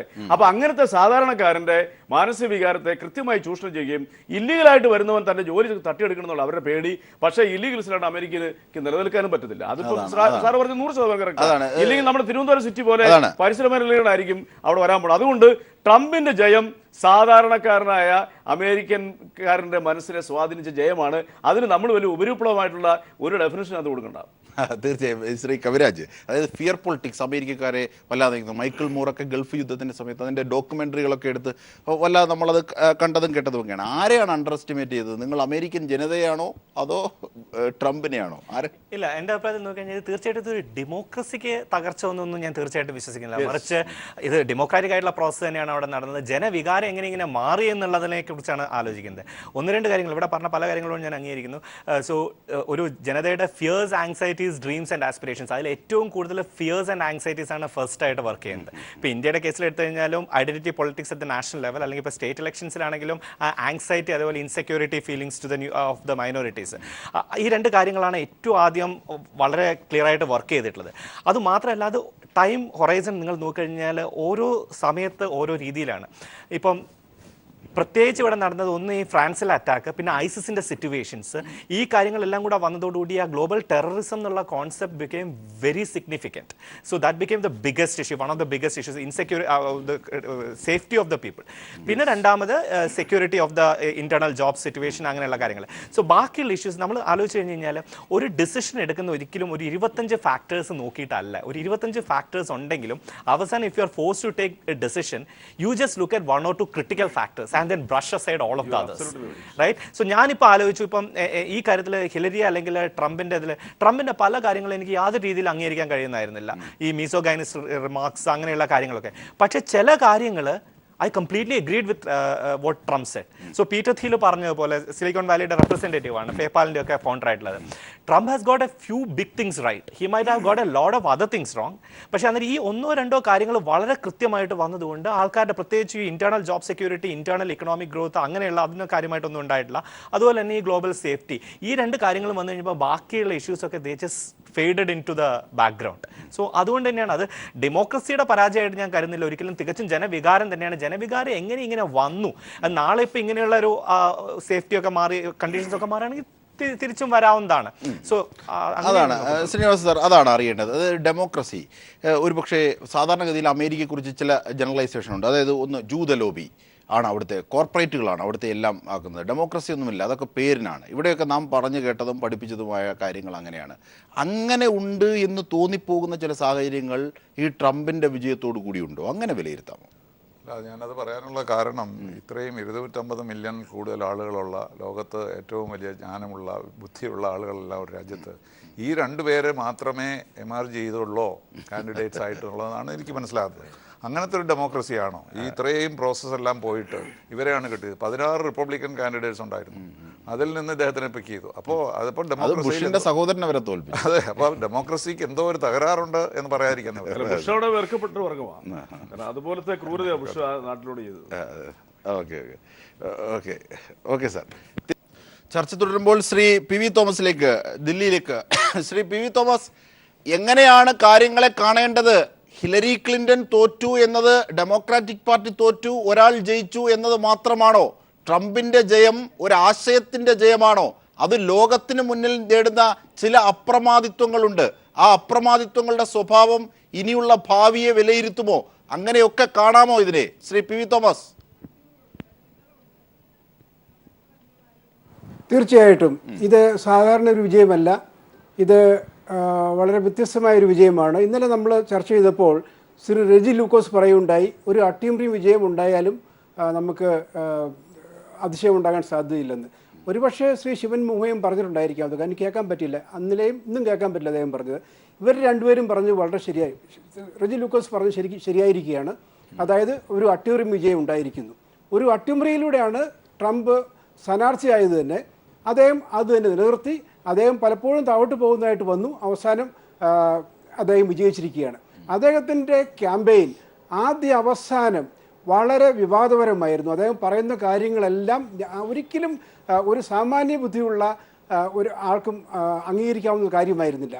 അതായത് അദ്ദേഹം സ്ത്രീകളെക്കുറിച്ച് പറഞ്ഞതാകട്ടെ, അല്ലെങ്കിൽ അദ്ദേഹം മുസ്ലിങ്ങളെക്കുറിച്ച് പറഞ്ഞാകട്ടെ, മെക്സിക്കോക്കാരെ കുറിച്ച് പറഞ്ഞാകട്ടെ, കറുത്ത വർഗ്ഗക്കാരെ കുറിച്ച് പറഞ്ഞാകട്ടെ, എല്ലാം അദ്ദേഹം ഒരു ലൂസ് കാനിനെ പോലെ ഫൗൾ മൗത്ത് ആയിരുന്നു അദ്ദേഹം. പക്ഷേ ഇതിനെല്ലാം അമേരിക്കക്കാർ അംഗീകരിച്ചിരിക്കുന്നു. അതായത് അദ്ദേഹം പറഞ്ഞത് ഒരു ചേഞ്ചാണ് വേണ്ടതെന്ന് പറഞ്ഞു. ഹില്ലരി പറഞ്ഞു ഒരു കണ്ടിന്യൂറ്റിയാണ് വേണ്ടത്, തുടർച്ചയാണ് വേണ്ടതെന്ന് പറയുന്നു. അവസാനം അമേരിക്കക്കാർ അംഗീകരിച്ചത് എന്താണ്? ചേഞ്ചാണ് അംഗീകരിച്ചത്. എന്ത് ചേഞ്ചാണ് ഡൊണാൾഡ് ട്രംപ് കൊണ്ടുവരാൻ പോകുന്നുള്ള കാര്യമാണ് ഇനി ലോകം കാത്തിരിക്കുന്നത്, നമ്മൾ കാത്തിരിക്കുന്നത്. ഈ ചേഞ്ച് അദ്ദേഹത്തിൻ്റെ മുദ്രാവാക്യങ്ങൾ അധിഷ്ഠിതമാണോ, മുസ്ലിം വിരുദ്ധമാണോ, അല്ലെങ്കിൽ അതുപോലെ തന്നെ സ്ത്രീ വിരുദ്ധമാണോ, അല്ലെങ്കിൽ മറ്റു വർഗ്ഗക്കാർക്കെതിരായിട്ട് റേഷ്യലി ഡിസ്ക്രിമിനേറ്റീവ് ആണോ, ഇതൊക്കെ നമ്മൾ അറിയേണ്ടിയിരിക്കുന്നു. അങ്ങനെ ആകുകയില്ലെന്നാണ് അദ്ദേഹം പറഞ്ഞത്. അദ്ദേഹത്തിൻ്റെ പ്രസംഗം ഞാൻ കേൾക്കുകയുണ്ടായി. അദ്ദേഹം പറഞ്ഞത് അദ്ദേഹം അമേരിക്കയുടെ എല്ലാവരുടെയും പ്രസിഡന്റാണെന്ന് പറഞ്ഞത്. അത് നല്ല കാര്യം തന്നെ, നല്ല തുടക്കം തന്നെയാണ്. കാരണം അദ്ദേഹത്തിന് മറ്റു മുദ്രാവാക്യമായിട്ട്, പൊളിറ്റിക്കലി ഇൻകറക്റ്റ് ആയിട്ടുള്ള മറ്റു മുദ്രാവാക്യങ്ങളായിട്ട്, അല്ലെങ്കിൽ സെക്ഷലി ഇൻകറക്റ്റ് ആയിട്ടുള്ള മറ്റു മുദ്രാവാക്യങ്ങളായിട്ട് മുമ്പോട്ട് പോകാൻ പറ്റിയില്ല. അപ്പോൾ അദ്ദേഹം ഒരു ഭംഗിവാക്ക് പറഞ്ഞതാണോ അതോ അത് ശരിക്കും അദ്ദേഹം പ്രാവർത്തികമാക്കുമോ എന്നുള്ള കാര്യമാണ് നമുക്കറിയേണ്ടത്. എൻ്റെ അഭിപ്രായത്തിൽ ട്രംപ് തീർച്ചയായിട്ടും അദ്ദേഹം ഒരു വ്യക്തിയാണ്, വ്യക്തിപരമായിട്ടാണ് അദ്ദേഹം വന്നിരിക്കുന്നത്. റിപ്പബ്ലിക്കൻ പാർട്ടിയുടെ ഒരു പ്രസിഡന്റ് ഒന്നും പേരിന് മാത്രം പറയാവുന്നേ ഉള്ളൂ. അപ്പോൾ അദ്ദേഹം എങ്ങനെയായിരിക്കും ബിഹേവ് ചെയ്യുന്നത്, അദ്ദേഹം ആർക്കായിരിക്കും അക്കൗണ്ടബിൾ ആയിട്ടുള്ളത്, എങ്ങനെ നോക്കുമ്പോൾ തീർച്ചയായിട്ടും അദ്ദേഹം തികച്ചും ഒരു സ്വേച്ഛാധിപതിയെ പോലെയോ ഏകാധിപതിയെ പോലെ പെരുമാറിയാൽ പോലും നമുക്ക് അത്ഭുതപ്പെടേണ്ട കാര്യമില്ല. പക്ഷേ അമേരിക്കയിലെ ചെക്സ് ആൻഡ് ബാലൻസ് തീർച്ചയായിട്ടും ഉണ്ടാകും. അതാണ് ശ്രീ കവിരാജ്, ശ്രീ പി വി തോമസ് ആ ആശങ്കയ്ക്ക് ശ്രീ കവിരാജ് ഇൻട്രപ്ഷൻ ഉണ്ട് അതിനകത്ത്. സോ ട്രംപ് ജയിച്ചതുകൊണ്ട് തന്നെ ട്രംപിന്റെ എല്ലാ ആശയങ്ങളോടും അമേരിക്കൻ ജനത അംഗീകരിക്കുന്നു എന്നുള്ളതിനോട് ഞാൻ വിയോജിക്കുകയാണ്. അംഗീകരിച്ചാലും ഇല്ലെങ്കിലും ആ പ്രസിഡന്റ് ആണല്ലോ. കാരണം ഇപ്പൊ പറഞ്ഞ ട്രംപിന്റെ സ്ത്രീ വിരുദ്ധതയെല്ലാം അംഗീകരിച്ചു എന്നുള്ള അർത്ഥമില്ല. ഞാൻ പറഞ്ഞ നേരത്തെ പറഞ്ഞാൽ ഒന്നോ രണ്ടോ കാര്യങ്ങളിൽ ആ ഡിസിഷൻ എടുത്തെങ്കിലും, but that doesn't mean that people agree with everything that he stands for. And that doesn't also mean that he's going to implement everything that he said before the elections also. He's going to obviously moderate himself. Rahul, പലപ്പോഴും ഈ right wing leaders ജയിക്കുമ്പോൾ നമ്മൾ ആ ലീഡേഴ്സിന്റെ പ്രത്യേകതയാണെന്നേ പറയാറുള്ളൂ. പക്ഷെ അവർ പ്രതിദാനം ചെയ്ത ഒരു ലോകമുണ്ട്. അത് തെറ്റായിരിക്കാം, ശരിയായിരിക്കാം. പക്ഷേ നരേന്ദ്രമോദി മുമ്പോട്ട് വെക്കുന്ന, നെതന്യാഹു മുമ്പോട്ട് വെക്കുന്ന ദേശീയത എന്ന റൈറ്റ് വിങ്ങേഴ്സും തീവ്ര ദേശീയത ഇടതുപക്ഷക്കാരും വിളിക്കുന്ന ഒരു ആശയ ലോകമുണ്ട്. ഇപ്പൊ അമേരിക്കയിലാണെങ്കിൽ ഫോക്സ് ന്യൂസ് ആണ് ഈ സെന്റർ റൈറ്റ് എന്ന് പറയുന്നത്, CNN ആണ് ഇവിടുത്തെ സെന്റർ ലെഫ്റ്റ്. നമ്മുടെ നാട്ടിൽ നമ്മുടെ ദേശാഭിമാനി കേരളി സെന്റർ റൈറ്റ് എന്ന് പറയുമ്പോൾ ജനോ അല്ലെങ്കിൽ ടൈംസ് ഓഫ് ഇന്ത്യ, ടൈംസിനോ ഒക്കെയാണ് ഒരു സെന്റർ റൈറ്റിനോട് ചേർന്ന് നിൽക്കുന്നത്. ട്രംപ് മുമ്പോട്ട് വെക്കുന്നത് ഒരു സെന്റർ റൈറ്റ് പൊളിറ്റിക്സ് ആണ്. ആ സെന്റർ റൈറ്റ് പൊളിറ്റിക്സ് കിട്ടുന്ന ഒരു വാലിഡേഷൻ ആണ്. ഈ സ്ത്രീ വിരുദ്ധ എന്ന് പറയുന്നത് എന്താ? ഈ ഫെമിനിസ്റ്റുകൾ മുമ്പോട്ട് വെക്കുന്ന, ലെഫ്റ്റ് ഫെമിനിസ്റ്റുകൾ മുമ്പോട്ട് വെക്കുന്ന സ്ത്രീപക്ഷതയല്ല നമ്മുടെ ട്രംപിനുള്ളത്. അതുകൊണ്ടാണ് ട്രംപ് 80കളുടെ അവസാനം എന്റെ ഭാര്യ ജോലിക്ക് കൊണ്ട് വീട്ടിലിരുന്നതെന്നൊക്കെ പറയുന്ന വളരെ ഫേമസ് ആയ ഒരു വീഡിയോ ഹിലാറ്റിക്ക് ഇട്ടിട്ടുണ്ട്. ഞാൻ വീട്ടിൽ തിരിച്ചു വരുമ്പോ 3 ഭാര്യമാരെയും കൊണ്ടുവന്നു, അവർ സംതൃപ്തരാണ്. അതെ, രാഹുലിനോട് അതായത് മറന്നു ഒരു ചോദ്യം ചോദിക്കാനുണ്ട്. ഈ പിന്നെ രാഹുലിലൂടെ ഇടതുപക്ഷത്തിന് അതിനെ കുറച്ച് വക്രീകരിച്ച് സംസാരിക്കുന്നുണ്ട്. അത് അതിനുള്ള റൈറ്റ് പിന്നെ രാഹുലിന് ഞാൻ കൊടുക്കുന്നുണ്ട്, അത് ന്യായമാണ്, കേരളത്തിലെ പ്രേക്ഷകർക്ക് അറിയാം. പക്ഷെ ഒരു ക്വസ്റ്റ്യൻ, ടെക്സസിൽ നടന്ന ഒരു കൺവെൻഷനിൽ ഈ നമ്മുടെ ട്രംപ് ഒരു കാര്യം പറഞ്ഞത് ശ്രദ്ധിച്ചു. ലോകത്തിൽ അത് വളരെ ശ്രദ്ധിക്കപ്പെട്ട ഒരു വാക്കാണ് പറഞ്ഞത്. ഞാനൊരു സോഷ്യലിസത്തിനെതിരായ ഒരു വ്യക്തിയൊന്നുമല്ല. കറക്റ്റ് ആണല്ലോ. അപ്പൊ പിന്നെ എങ്ങനെയാണ് ഇദ്ദേഹത്തിന് ഒരു ലെഫ്റ്റ് വിരോധിയായിട്ട് കാണാൻ പറ്റുന്നത്? അമേരിക്കയിലെ ഈ ഇലക്ഷനിൽ ഈ ലെഫ്റ്റ് റൈറ്റ് ഒന്നുമില്ല. ഞാൻ നേരത്തെ പറഞ്ഞ പോലെ അദ്ദേഹം അവിടുത്തെ സാധാരണക്കാരെ ജനങ്ങളെ അഡ്രസ് ചെയ്തു, അവന്റെ മനോനിലയെ അവൻ അഡ്രസ് ചെയ്തു. നേരത്തെ ഇദ്ദേഹം പറഞ്ഞിട്ട് മറുപടി പറയാം. അതായത് അമേരിക്കയിലെ ഏത് പ്രസിഡന്റ് അമേരിക്ക ഭരിച്ചാലും തന്റെ മനസ്സിൽ തോന്നുന്ന എല്ലാ ആശയങ്ങളും അവിടെ ഇംപ്ലിമെന്റ് ചെയ്യാൻ സാധിക്കത്തില്ല എന്നുള്ള വലിയ വസ്തുത. ഒറ്റ കാര്യം ഉദാഹരണം പറയാം. ഈ ക്ലിന്റൺ എന്ന് പറഞ്ഞ വ്യക്തി അമേരിക്കയിൽ ഇപ്പോൾ നിലവിലുള്ള 60 മില്യൺ പിന്നെ ഇല്ലീഗൽസ്, അതായത് 50 മില്യണോളം വരുന്ന മെക്സിക്കൻസ് ഉൾപ്പെടെ അതിൽ 10-15,000-ഓളം മലയാളികളുണ്ട്. ഈ പറയുന്ന ഇല്ലീഗൽസിന് അവിടെ അവർക്ക് ഒരു സോഷ്യൽ സ്റ്റാറ്റസും സോഷ്യൽ സെക്യൂരിറ്റി കൊടുത്തുകൊണ്ട് അമേരിക്കയിലെ ലീഗലാക്കി മാറ്റാനുള്ള ശ്രമം 3 പ്രാവശ്യം നടത്തി പിന്നെ ബറാക് ഒബാമ. 3 തവണയും അമേരിക്കൻ കോൺഗ്രസും സെനറ്റിലൂടെ തള്ളി. എന്താ കാരണം? അദ്ദേഹത്തിന്റെ പ്രഖ്യാപിത നയമായിരുന്നു 2ാം പ്രാവശ്യം മത്സരിക്കുമ്പോൾ ഇവിടുത്തെ ഇല്ലീഗൽസിനെ ഞാൻ അവരെ ലീഗലാക്കും എന്നുള്ള പ്രഖ്യാപിതമായ ഇലക്ഷൻ പോളിസി ആയിരുന്നു. അത് നടപ്പിലാക്കാൻ ഈ പിന്നെ ഒബാമയ്ക്ക് പറ്റിയില്ല. അതുകൊണ്ടാണ് ഞാൻ പറയുന്നത് ഈ ട്രംപ് എന്ന് പറയുന്ന വ്യക്തികളെ ഏത് അമേരിക്കൻ പ്രസിഡന്റിനും ഒരു പരിധി കൂടുതൽ അമേരിക്കയുടെ പോളിസി ലംഘിക്കാൻ പറ്റില്ല. പക്ഷേ ഇപ്പൊ വേറെ സാഹചര്യമുണ്ട്. റിപ്പബ്ലിക്കൻസിനാണ് രണ്ടിന്റെയും കൺട്രോൾ. ഈ ലെഫ്റ്റും റൈറ്റും പറയുമ്പോൾ എന്താ പറയുക, ഓരോ രാജ്യത്തിനും ഒരു ലെഫ്റ്റും റൈറ്റും ഉണ്ട്. ഇന്ത്യയുടെ ലെഫ്റ്റ് റൈറ്റും ആണോന്നില്ല, പക്ഷെ അവരുടെ റൈറ്റ് എന്ന് പറയുന്നതിന്റെ സ്റ്റാൻഡേർഡിനോട് ചേർന്ന് നിൽക്കുന്ന ഒരാളാണ് ആശയ സ്വഭാവം എന്ന് പറയുന്നത് വലത് എന്ന് പറയുന്ന അതിനോട്. പക്ഷേ ഇന്ത്യയിലെ പ്രത്യേകത എന്താ അറിയുക, എസ്പെഷ്യലി വലതുപക്ഷമാണ്. ഞങ്ങൾ വലതുപക്ഷം എന്ന് പറയില്ല, ദേശീയവാദികളാണെന്ന് മാത്രമേ പറയൂ. കാര്യം അവർക്ക് വലത് എന്ന വാക്ക് കേൾക്കാൻ ഇന്ത്യയിൽ വലതെന്ന് പറയുന്ന ഒരു ചീത്ത വാക്കാണ്, റൈറ്റ് വിങ്. അതുകൊണ്ട് അവർ അല്ല, സത്യമാണ്, ഇടതുപക്ഷത്തിന്റെ ശക്തമായ ബൗദ്ധിക സ്വാധീനമാണ്. മാത്രമല്ല നമുക്ക് ഇന്ത്യയിൽ ഒരു റൈറ്റ് വിങ് നെറേറ്റീവും ഇല്ല വേണ്ട രീതിയിൽ. ഒരു നല്ല റൈറ്റ് വിങ് നെറേറ്റീവ് പലപ്പോഴും ഇല്ല. ലെഫ്റ്റ് വിങ്ങിന്റെ ഇന്റലക്ച്വൽ ഡോമിനൻസ് ആണ്, അതായത് എസ്പെഷ്യലി നെഹ്റുവിന് ശേഷം ഉണ്ടാകുന്ന ലെഫ്റ്റ് വിങ്ങിന്റെ ബൗദ്ധിക വളർച്ച തന്നെയാണ്. ഒരു കൗണ്ടർ റൈറ്റ് വിങ് നെറേറ്റീവ് ഉണ്ടാക്കാൻ ഇന്ത്യയിൽ കഴിഞ്ഞിട്ടില്ല. പക്ഷേ ബരാക് ഒബാമയ്ക്ക് ശേഷം അല്ലെങ്കിൽ ഈ ഇൻക്ലൂഷൻ, ആൾക്കാരെ ഒരുമിച്ച് കൊണ്ടുവരിക, ഇത്തരമൊക്കെയാണ് പലപ്പോഴും ഇടതുപക്ഷം മുമ്പോട്ട് വെക്കുന്ന എല്ലാ റേസിനെ ഒരുമിപ്പിക്കുന്ന ഒരു പൊളിറ്റിക്സ് ആണ് മുമ്പോട്ട് വെക്കുന്നത്. നല്ലതുമാണ് പല അർത്ഥത്തിലും. പക്ഷെ ട്രംപ് വെച്ചിരുന്നത് ഈ മൈക്കൽ മൂർ പറയുന്ന പോലെ angry white man's last stand എന്നുള്ളതാണ്. അതിന്റെ രസം തീവ്ര വലത് പോലും ട്രംപിന് പോലും അംഗീകരിക്കാൻ കഴിയാത്ത കൂക്ലക്സ് ക്ലാൻ, അവരുടെയൊക്കെ ഡേവിഡ് ഡ്യൂക്ക് ട്രംപിനെ എൻഡോസ് ചെയ്ത അവസാനം നിർബന്ധം കൊണ്ടാണെങ്കിലും തള്ളി പറയേണ്ടി വന്നു. പക്ഷേ ആ white American, white Christian American, അതുകൊണ്ടാണ് ട്രംപ് പറയുന്ന ഒരു സ്റ്റേറ്റ്മെന്റും പ്രസക്തമാണ്. നമ്മുടെ നരേന്ദ്രമോദി പാവപ്പെട്ടവർക്ക് വേണ്ടിയാന്ന് പറയുന്ന പോലെ അദ്ദേഹം സോഷ്യലിസ്റ്റിനെതിരല്ല എന്ന് പറയുന്നത്. കാര്യം രണ്ടുപേർക്കും ആ പൂർ കോൺസ്റ്റിറ്റ്യുവൻസി തന്നോട് നിർത്തണം. പാവപ്പെട്ടവർക്ക് എതിരാണെന്ന് പോലെ പറയുന്ന പോലെ കോമൺ ഫ്രേസിലേക്ക് പോവുക. അത് പറയുന്ന ആൾക്കാരെ കുറിച്ച് പറഞ്ഞാൽ അല്ല ഇവര് പറയുന്നത് അല്ല, ഇത് ശരിയോ തെറ്റോ എന്നുള്ളതല്ല. ഇവര് രണ്ടുപേരും അപ്പുറത്ത് നിൽക്കുന്ന പൂവറിന് വേണ്ടിയാണ് തങ്ങൾ നിൽക്കുന്നതെന്ന് പറയാൻ ട്രംപ് റിപ്പബ്ലിക്കൻ പാർട്ടി ചെന്നിട്ട് പറഞ്ഞ് ഞാൻ ചെന്ന് ഡ്രൈവേഴ്സിനോട് സംസാരിക്കും, ക്യാബ് വാലോടസിനോട് സംസാരിക്കും, കാര്യം എനിക്കിതാണ് വേണ്ടത്. അതൊരു പൊസിഷനിങ് ആണ്, ശരിയോ തെറ്റോ രണ്ടാമത്തെ കാര്യം. പക്ഷേ ട്രംപ് മുമ്പോട്ട് വെച്ച രാഷ്ട്രീയത്തിന്റെ വിജയവും ഒരു ഫെമിനിസ്റ്റ് പൊളിറ്റിക്സിന്റെ, ഇപ്പം നമ്മുടെ ഒരുപാട് ഫെമിനിസ്റ്റുകളും സെലിബ്രിറ്റികളും എല്ലാം ഹിലറി ക്ലിന്റൺ, നമ്മുടെ സൽമാൻ ഖാൻ വരെ ഹിലറി ക്ലിന്റനെ സപ്പോർട്ട് ചെയ്ത് ട്വീറ്റ് ചെയ്തിരുന്നു. അതിന്റെയൊക്കെ വലിയൊരു പരാജയവും അമേരിക്കൻ റൈറ്റ് വിങ്ങിന്റെ കൺസോൾട്ടേഷനുമാണ്. എന്തിനും മാർപ്പാപ്പ പോലും പറഞ്ഞു ട്രംപ് ക്രിസ്ത്യാനിയല്ല. അതെ, മാർപ്പാപ്പ ട്രംപ് ക്രിസ്ത്യാനിയല്ലെന്നും ദലൈലാമ ട്രംപിനെ വിമർശിക്കുന്നതും. പക്ഷെ ആ സ്ട്രോങ് മാൻ വരുന്നു എന്നുള്ളൊരു ഫീലിംഗ് ഈ റൈറ്റ് വിങ്ങിന്റെ എന്നുമുള്ള ഒരു അജണ്ടയാണ്. അത് ശരിയോ തെറ്റോ നിങ്ങൾക്ക് തീരുമാനിക്കാം. നമ്മുടെ നാട്ടിൽ മോദിയും നെതന്യാഹും എല്ലാം ചെയ്യുന്നത് the strong right man comes to save the world. ചരിത്രം നമ്മൾ പറഞ്ഞ വേറെ വസ്തുത എന്താണെന്നറിയോ? അതായത് ലാറ്റിൻ അമേരിക്കൻ രാജ്യങ്ങളിലെ കമ്മ്യൂണിസം ഫോളോ അപ്പ് ചെയ്യുന്ന ലാറ്റിൻ അമേരിക്കൻ രാജ്യങ്ങളോടുള്ള സൗഹാർദ്ദമായ അന്തരീക്ഷം എന്നും കീപ്പ് ചെയ്തിരിക്കുന്ന റിപ്പബ്ലിക്കൻ പാർട്ടിയാണ്. എബ്രഹാം ലിങ്കൻ റിപ്പബ്ലിക്, അങ്ങനെ ചില വൈരുദ്ധ്യങ്ങളില്ല. എപ്പോഴും ഡെമോക്രാറ്റ്സ് ഭരിക്കുമ്പോഴാണ് ഈ നമ്മുടെ ഫീഗോ ഷാവേഴ്സിന്റെ കൺട്രി അങ്ങനെയുള്ള രാജ്യങ്ങളോടുള്ള അറ്റാക്ക് നടത്തുന്നത്, ക്രൂരമായ രീതിയിലുള്ള സമീപനം നടത്തുന്നത് ആ സമയത്താണ്. നമ്മൾ മനസ്സിലാക്കണം. അവിടെയെല്ലാം ലെഫ്റ്റ് സൈഡിനോടൊരു സോഫ്റ്റ് കോർണർ കാണിച്ചിരിക്കുന്ന പ്രസ്ഥാനം ഈ റിപ്പബ്ലിക്കൻ പാർട്ടിയാണ്. ഇതുപോലെ ഇന്ത്യയിൽ കൂറുമാറി റിപ്പബ്ലിക്കൻ പാർട്ടി ഒരു കാര്യം കൂടെ അല്ല, എപ്പോഴും സത്യമാണ് അനുഭവം കാണിച്ചിരിക്കുന്നത് റിപ്പബ്ലിക്കൻ കക്ഷികളാണ്. വളരെ കറക്റ്റാണ്. വളരെ ട്രംപ് എന്തായാലും അധികാരത്തിലെത്തി, ഇനി ഇടതുപക്ഷത്തിന് അനുകൂലമായി കാര്യങ്ങൾ തിരിയട്ടെ എന്നാണോ? നമ്മുടെ ഇടതല്ല, അവിടുത്തെ ആംഗിളിൽ സംസാരിച്ചുകൊണ്ട് ഞാൻ പറഞ്ഞു. തീർച്ചയായും SFI മുൻ സംസ്ഥാന പ്രസിഡന്റ് ശ്രീ ഷിജു ഖാൻ കൂടി ഈ ഘട്ടത്തിൽ ചേരേണ്ടതുണ്ട്. ഷിജു ഖാൻ, അതായത് ഒക്ടോബർ വിപ്ലവത്തിൻ്റെ സമയം, വാർഷിക ആഘോഷിക്കുന്ന വേള, ഇവിടെയാണ് ട്രംപ് വിജയിച്ചതെന്നത്. എന്തുകൊണ്ട് ട്രംപ് വിജയിച്ചു എന്ന് ഞാൻ ചോദിക്കുന്നത്, ഒരു പ്രമുഖ കമ്മ്യൂണിസ്റ്റ് നേതാവിനോട് ഒരിക്കൽ എന്തുകൊണ്ട് താങ്കൾ തോറ്റു എന്ന് ചോദിച്ചപ്പോൾ അദ്ദേഹം പറഞ്ഞു, അത് ജനങ്ങൾ വോട്ട് ചെയ്യാത്തതുകൊണ്ട് നിങ്ങളുടെ നാട്ടിൽ എങ്ങനെയാണെന്നാണ് ചോദിച്ചത്. ഒരുപക്ഷെ അമേരിക്കൻ രാഷ്ട്രീയം ഇപ്പോൾ ഉയർത്തുന്ന ഭീഷണി ഭീകരതയിലേക്ക് എത്തുന്നുണ്ടോ, അല്ലെങ്കിൽ അതിൻ്റെ പരകോടിയിലേക്ക് എത്തുന്നുണ്ടോ? കമ്മ്യൂണിസ്റ്റ് സംശയം പോലെ ഈ അമേരിക്കൻ തെരഞ്ഞെടുപ്പ് കേരളത്തെ പോലെ ഇത്ര ജനാധിപത്യ പ്രബുദ്ധരായ ജനങ്ങൾ അധിവസിക്കുന്ന ഒരു സംസ്ഥാനം വളരെ ശ്രദ്ധയോടെ കാണുകയും അത് ടെലിവിഷൻ ചാനലുകളിൽ വീക്ഷിക്കുകയും പത്രം വായിക്കുകയൊക്കെ ചെയ്യുന്നവരാണ്. അമേരിക്കയിലെ തെരഞ്ഞെടുപ്പിനെ സംബന്ധിച്ച് അമേരിക്കയിൽ നിന്ന് തന്നെ പ്രതികരണങ്ങൾ ഇപ്പോൾ മലയാളികൾ പറഞ്ഞു. ഇവിടെ നയതന്ത്ര വൈദഗ്ധ്യം ഉള്ളവരത് പ്രതികരിക്കുകയും ചെയ്യുന്നുണ്ട്. യഥാർത്ഥത്തിൽ സാമ്പത്തിക അസമത്വവും നവ ഉദാരവൽക്കരണ നയങ്ങൾ അടിച്ചേൽപ്പിച്ച കടുത്ത ദാരിദ്ര്യവും തൊഴിലില്ലായ്മയുടെ വർധനവും അതുപോലെ പണം യുദ്ധത്തിനു വേണ്ടി അതുപോലെ തന്നെ മറ്റ് ആയുധങ്ങളുടെ സന്നാഹങ്ങൾക്ക് വേണ്ടി ഉപയോഗിക്കുന്ന ഒരവസ്ഥ, ഇതെല്ലാം സാമ്പത്തികമായി വലിയ ആശങ്കയിലകപ്പെട്ട അമേരിക്കൻ സമൂഹം വളരെ വളരെ ഭയത്തോടു കൂടിയാണ് കണ്ടിട്ടുള്ളത്. ട്രംപായാലും ഹിലാരി ആയാലും അടിസ്ഥാനപരമായി മുന്നോട്ട് വെച്ചത് പാവപ്പെട്ടവരുടെയോ തൊഴിലാളികളുടെയോ അതല്ലെങ്കിൽ കൂടുതൽ പീഡനം അനുഭവിക്കുന്നവരുടെയോ പ്രശ്നങ്ങളെ എത്രമാത്രം അഭിസംബോധന ചെയ്തിട്ടുണ്ടെന്നുള്ളത് സംശയാസ്പദമാണ്.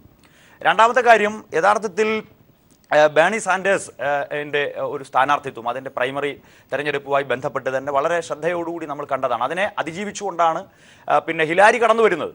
ഈ ഹിലാരിയെ സംബന്ധിച്ചും ട്രംപിനെ സംബന്ധിച്ചും നമ്മൾ പറയുമ്പോൾ ഈ രണ്ട് വ്യക്തികളാണ്. അത് ഇവിടെ പറഞ്ഞതുപോലെ വലതുപക്ഷവും ഇടതുപക്ഷവുമാണ് എന്ന ഒരു തരംതിരിവിലേക്ക് ഞാൻ കടക്കുന്നില്ല ഇപ്പോൾ. പക്ഷെ ബേണി സാൻഡേഴ്സ് ആയിരുന്നു തെരഞ്ഞെടുക്കപ്പെട്ട് വരികയും അമേരിക്കൻ പ്രസിഡന്റ് സ്ഥാനാർത്ഥിയാവുകയും അദ്ദേഹം ജനങ്ങളുടെ വിശ്വാസം ആർജിക്കുകയും ചെയ്തിരുന്നെങ്കിൽ ഒരു പക്ഷേ മധ്യപൂർവേഷ്യയുമായി, യൂറോപ്യൻ രാജ്യങ്ങളുമായി, ഏഷ്യൻ രാജ്യങ്ങളുമായിട്ടുള്ള ബന്ധത്തിൽ അതൊരു സ്വാധീനത ഘടകമാകുമായിരുന്നു. കാരണം 1980-കളിൽ ബേണി സാൻഡേഴ്സ് സോഷ്യലിസം എന്ന് തുറന്നു പറയാൻ തയ്യാറായിരുന്നില്ല.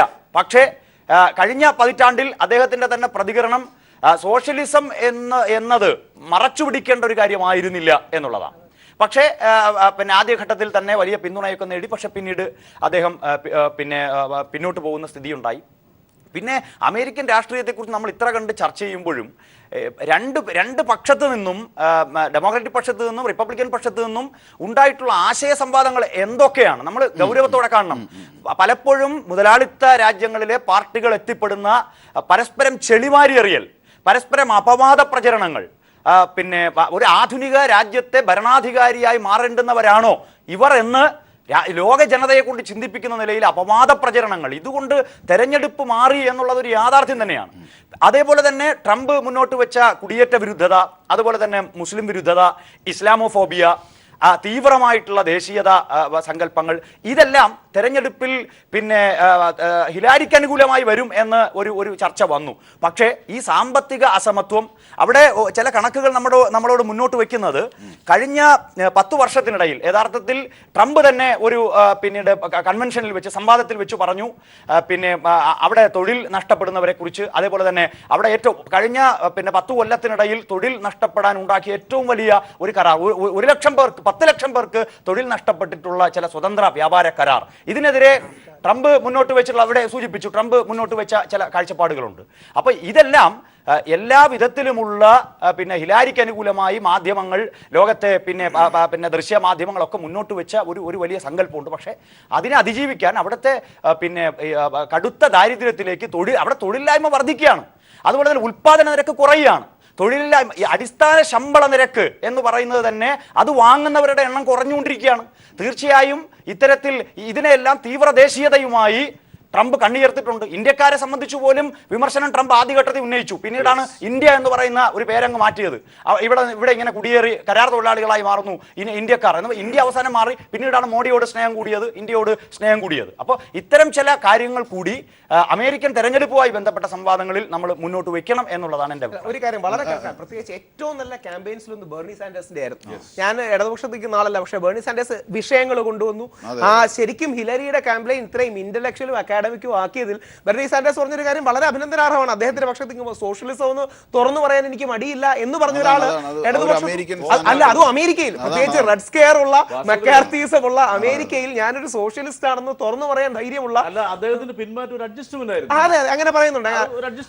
ആണോ കവിരാജ്, താങ്കൾ പറഞ്ഞ ഡെമോക്രസിയെ ഏറ്റവും സങ്കീർണമാണ് ഈ അമേരിക്കൻ പ്രസിഡന്റ് തെരഞ്ഞെടുപ്പ് എന്നത്. ആദ്യം കോക്കസ്, അങ്ങനെ ഒരുപാട് ഘട്ടങ്ങളിലൂടെ സ്ഥാനാർത്ഥി. ഈ ബേർണി സാൻഡേഴ്സിന്റെ കാര്യം അങ്ങനെയാണോ? അതിലൂടെ വായിച്ചെടുക്കേണ്ടത് അവരുടെ ഡെമോക്രസി അത്ര ശക്തമല്ല, ദുർബലമാണെന്ന്. അല്ല, ബേർണി സാൻഡേഴ്സിന്റെ കാൻഡിഡേച്ചറിൽ ഒരുപാട് പൈങ്കിളിവൽക്കരണം ഇല്ലേ മൊത്തത്തിൽ അമേരിക്കൻ തെരഞ്ഞെടുപ്പ്? നമ്മുടെ തെരഞ്ഞെടുപ്പ് അല്ലെങ്കിൽ മറ്റു രാജ്യങ്ങളിലെ തെരഞ്ഞെടുപ്പ് അപേക്ഷിച്ച് ഷിജു ഖാൻ സൂചിപ്പിച്ച മൊത്തത്തിലൊരു പൈങ്കിളി സെറ്റപ്പ്. അതെ, ഇല്ല, എനിക്ക് 1-2 കാര്യങ്ങളോ ഇലക്ട്രൽ സിസ്റ്റത്തിലേക്ക് പോകുമ്പോൾ ടെക്നിക്കൽ ആയിട്ടുള്ള കുറച്ച് ഇഷ്യൂസ് ഉണ്ട്. ഒന്ന് കാരണം എന്താ വെച്ച് കഴിഞ്ഞാൽ ഡെമോഗ്രഫി പോപ്പുലേഷന് ആനുപാതികമായിട്ടല്ല പലപ്പോഴും സീറ്റുകൾ കൊടുത്തിരിക്കുന്നത്. ചെറിയ സ്റ്റേറ്റുകൾക്ക് കൂടുതൽ പ്രാതിനിധ്യവും വലിയ സ്റ്റേറ്റുകൾക്ക് കുറഞ്ഞ പ്രാതിനിധ്യവും വരുന്നതാണ്. പിന്നെ അത് മാത്രമല്ല ടേൺ ഔട്ടിനെ ഡിപ്പെൻഡ് ചെയ്യുന്നില്ല. അതായത് ഇപ്പം 30% പോൾ ആണെങ്കിലും 50% പോൾ ആണെങ്കിലും കാലിഫോർണിയയിൽ 55 ഇലക്ട്രൽ സീറ്റ്സ് ഉണ്ട്. സോ അത് it is not directly proportional to the actual turn out of the people also. അങ്ങനെ 2-3 ടെക്നിക്കൽ ആയിട്ടുള്ള കാര്യങ്ങൾ 2000-ലും 2004-ലും ഈ ബുഷ് ജയിച്ചതല്ല,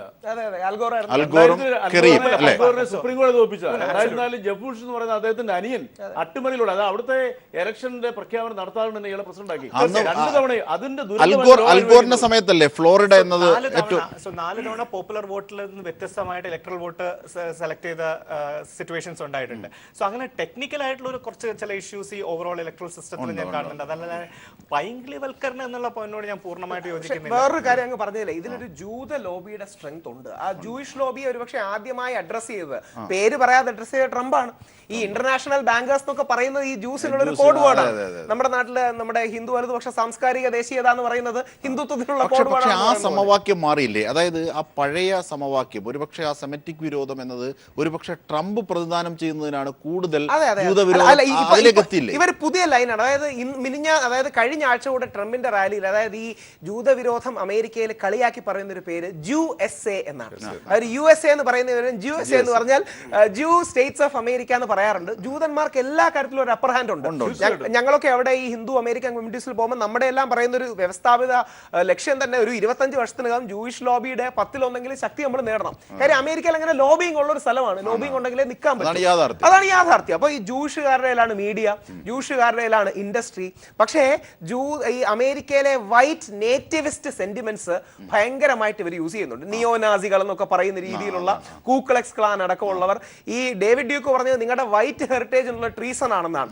ഇപ്പോ അമേരിക്കയുടെ ഇൻസൈഡ് ഉള്ള ജൂത ലോബികളിൽ വലിയൊരു ശതമാനവും കുറെ കൂടെ സേഫ് ആയ ഹിലരി ക്ലിന്റനെയാണ് നോക്കിയത്.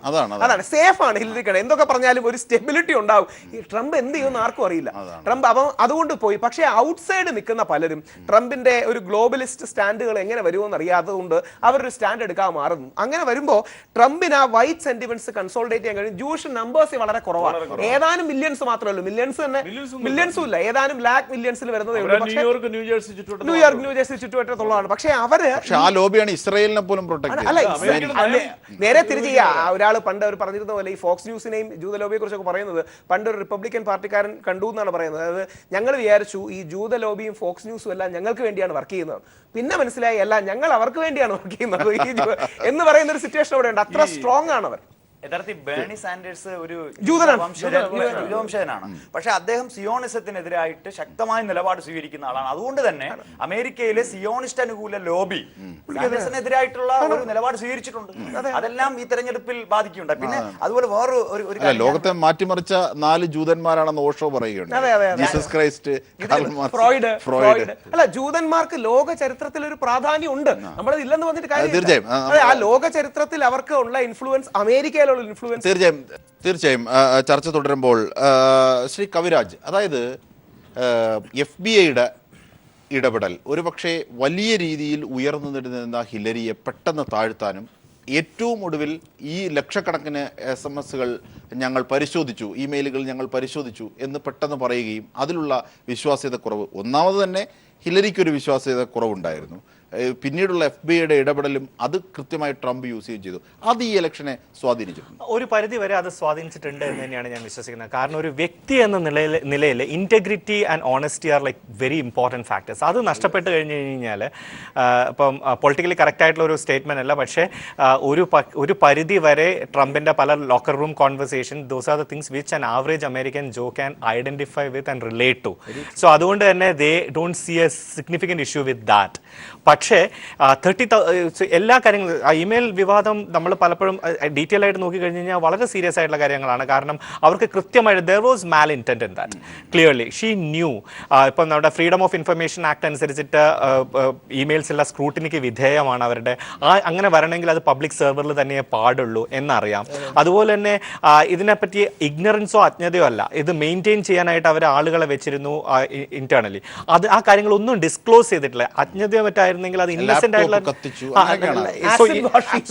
absolutely. So if it is ignorance ആണ്, അത് വളരെ ഇതായിട്ട് ചെയ്താണെങ്കിൽ അത് കൃത്യമായിട്ട് അത് ഡിസ്ക്ലോസ് ചെയ്യായിരുന്നു ചോദിക്കാതെ. സോ ഇതൊന്നും ഡിസ്ക്ലോസ് ചെയ്യാതെ വളരെ കൃത്യമായിട്ട് ഇന്റൻഷണൽ ആയിട്ട് ചെയ്ത കാര്യങ്ങളും ഇതൊക്കെ പുറത്തു വരുന്നത് ഇതിനെപ്പറ്റി ക്വസ്റ്റ്യൻ ചെയ്യുമ്പോഴാണ്. പിന്നെ അവിടെ അമേരിക്ക ഇഷ്ടപ്പെടുന്നത് ക്ലിന്റൺ, അവരുടെ ഭർത്താവ് തന്നെ ഒന്ന് രണ്ട് കാര്യങ്ങളോടെ പറയാനുള്ളത്. സോ തീർച്ചയായിട്ടും അവരെ സംബന്ധിച്ചിടത്തോളം അവരുടെ ഇന്റഗ്രിറ്റി ക്വസ്റ്റ്യൻ ചെയ്തു, അവരുടെ reliability, dishonesty, that her fitness to be in charge of the president of America, that she will not compromise the interest of America in the future also. അങ്ങനെയുള്ള കാര്യങ്ങളിൽ ഒരു ക്വസ്റ്റ്യൻ മാർക്ക് വന്നു. പിന്നെ ഈ സ്ത്രീവിരുദ്ധതയെ പറ്റി വേറൊരു പോയിന്റ് കൂടെ ഉണ്ട്. സോ അങ്ങനെ സ്ത്രീവിരുദ്ധതയെ പറ്റി ഒരു ഭാഗത്ത് നിൽക്കുമ്പോൾ തന്നെ അവർ ബിൽ ക്ലിന്റനെ ഫൊർഗീവ് ചെയ്തു. സോ മോണിക്ക ലെവിൻസ്കി ആയിട്ടുള്ള entire episode. So if she were someone like who stood for all these ideals, അങ്ങനെ ആയിരുന്നെങ്കിൽ അവർ ഒരുപക്ഷെ അത് തീർച്ചയായിട്ടും ബിൽ ക്ലിന്റന് എതിരായിട്ടുള്ള ഒരു സ്റ്റാൻസ് എടുക്കുമായിരുന്നു. അതൊരു ലോയൽറ്റി കൊണ്ടോ അങ്ങനെയൊന്നും ആയിരുന്നില്ല, മറിച്ച് കോൾഡ് പൊളിറ്റിക്കൽ കാൽക്കുലേഷൻ കൊണ്ട് മാത്രമാണ് അവർ ബിൽ ക്ലിന്റന്റെ ഒപ്പം നിന്നതും മോണിക്ക ലെവിൻസ്കിയുടെ എപ്പിസോഡ് പുറത്തേക്ക് വിട്ടത്. അത് ഒരു മാതൃകാ ഭാര്യ എന്നുള്ള നിലയിലേക്ക് അവർക്ക് കണ്ടുകൂടെ അമേരിക്ക പോലെ ഇത്രയും? അല്ല, അതാണ് അത് പല സംഭാഷണങ്ങൾ വെച്ച് നോക്കി കഴിഞ്ഞാൽ age old virtue of loyalty to the husband അല്ലായിരുന്നു, മറിച്ച് അത് കോൾഡ് പൊളിറ്റിക്കൽ കാൽക്കുലേഷൻ. ഹിലരി എന്നുള്ള ആ ടാഗ് കറക്റ്റ് ആയിട്ട് ട്രംപിന് വിജയിപ്പിക്കാൻ കഴിഞ്ഞത് പല അമേരിക്കക്കാർക്ക് ഉള്ളിന്റെ ഉള്ളിൽ ഇയാൾ ഈ വിടുവാത്തം പറയെങ്കിലും ആള് കുഴപ്പക്കാരനല്ലെന്നും ഹിലരി എല്ലാ നല്ല കാര്യങ്ങൾ പറയെങ്കിലും ഇവർ കുഴപ്പക്കാരിയാണെന്നുള്ളത്. അതെ, ഇപ്പൊ ഡെമോക്രാറ്റിക് പാർട്ടി തന്നെയുള്ള തുളസി ഗബാർഡ്, അവരാണ് ഈ ഭഗവത്ഗീതയിലെ സത്യം ചെയ്തതൊക്കെ, അവരടക്കം ക്ലിന്റൺ അനുകൂലമല്ലാത്ത കുറെ സ്റ്റേറ്റ്മെന്റ്സ് പല അവസരങ്ങളിലും പറയുന്നത് ഡെമോക്രാറ്റിക് പാർട്ടിയെ തന്നെ ഈ ട്രംപ് വിരോധം കൊണ്ടാണ് ഹിലരി ക്ലിന്റൺ ഒരു പരിധിവരെ ഡെമോക്രാറ്റിക് പാർട്ടിയെ കൺസോളിഡേറ്റ് ചെയ്യാൻ കഴിഞ്ഞത്. ഇല്ലെങ്കിൽ ഒരുപക്ഷെ ജബ് ബുഷ് പോലും ആയിരുന്നെങ്കിൽ ഈ രീതി ഹിലരിക്ക് സപ്പോർട്ട് വരില്ല. അപ്പം ട്രംപ് എന്ന് പറയുന്ന ഒരു ജഗർനോട്ട് ഇതെല്ലാം നശിപ്പിക്കാൻ വരുന്നു എന്നും നമ്മുടെ ഒരു റേസിസ്റ്റ് ആയ ബിഗോട്ടായ മെയിൽ ഷോവനിസ്റ്റ് ആയ ഒരാൾ വരുന്നു എന്നൊക്കെ പറഞ്ഞുകൊണ്ടാണ് ഹിലരി പിടിച്ചെങ്കിലും നിന്നത്. പക്ഷേ Bernie Sanders versus Donald Trump ആയിരുന്നെങ്കിൽ ഒരു പക്ഷേ വേറൊരു റിസൾട്ട് പോലും വന്നിരിക്കായിരുന്നു. 4 കൊല്ലം കാത്തിരിക്കും. ഇവിടെ നമ്മൾ വളരെ അടിയന്തരമായിട്ട് തീർച്ചയായും നമുക്ക് ശിവൻ മോമയിലേക്ക് ഒന്ന് പോകാം. ശ്രീ ശിവൻ മോമ, അങ്ങനെയുണ്ടോ ഈ FBI-യുടെ വെളിപ്പെടുത്തലുമായി ബന്ധപ്പെട്ട ചില ദുരാരോപണങ്ങൾ അല്ലെങ്കിൽ അതുമായി ബന്ധപ്പെട്ട വിശ്വാസ്യത, ഇതൊക്കെ അമേരിക്കൻ ജനതയെ സ്വാധീനിച്ചു എന്ന് പറയുന്നിടത്ത് ഇപ്പോൾ കവിരാജൊക്കെ സൂചിപ്പിച്ചതുപോലെ ക്ലിന്റനെ ആ ഘട്ടത്തിൽ സപ്പോർട്ട് ചെയ്തിരുന്നത് അവരുടെ അധികാരത്തോടുള്ള ഭ്രമം കൊണ്ടാണ്, അല്ലെങ്കിൽ അധികാരത്തുമായി ചേർന്ന് നിൽക്കാൻ, അല്ലെങ്കിൽ മാതൃകാ ഭാര്യ എന്ന നിലയിലല്ല അമേരിക്കൻസ് കണ്ടതെന്നൊക്കെ.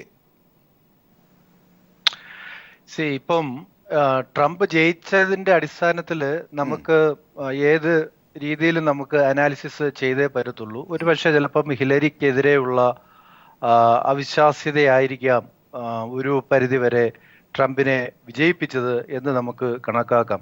അത് ഒരുപക്ഷെ അത് ശരിയാണ്. ഇപ്പം നമ്മളിപ്പോൾ നേരത്തെ ഇപ്പം കവിരാജ് ഇപ്പം നമ്മളിവിടെ ഡിസ്കസ് ചെയ്തതെല്ലാം ഈ 650,000 email how can we check in A day?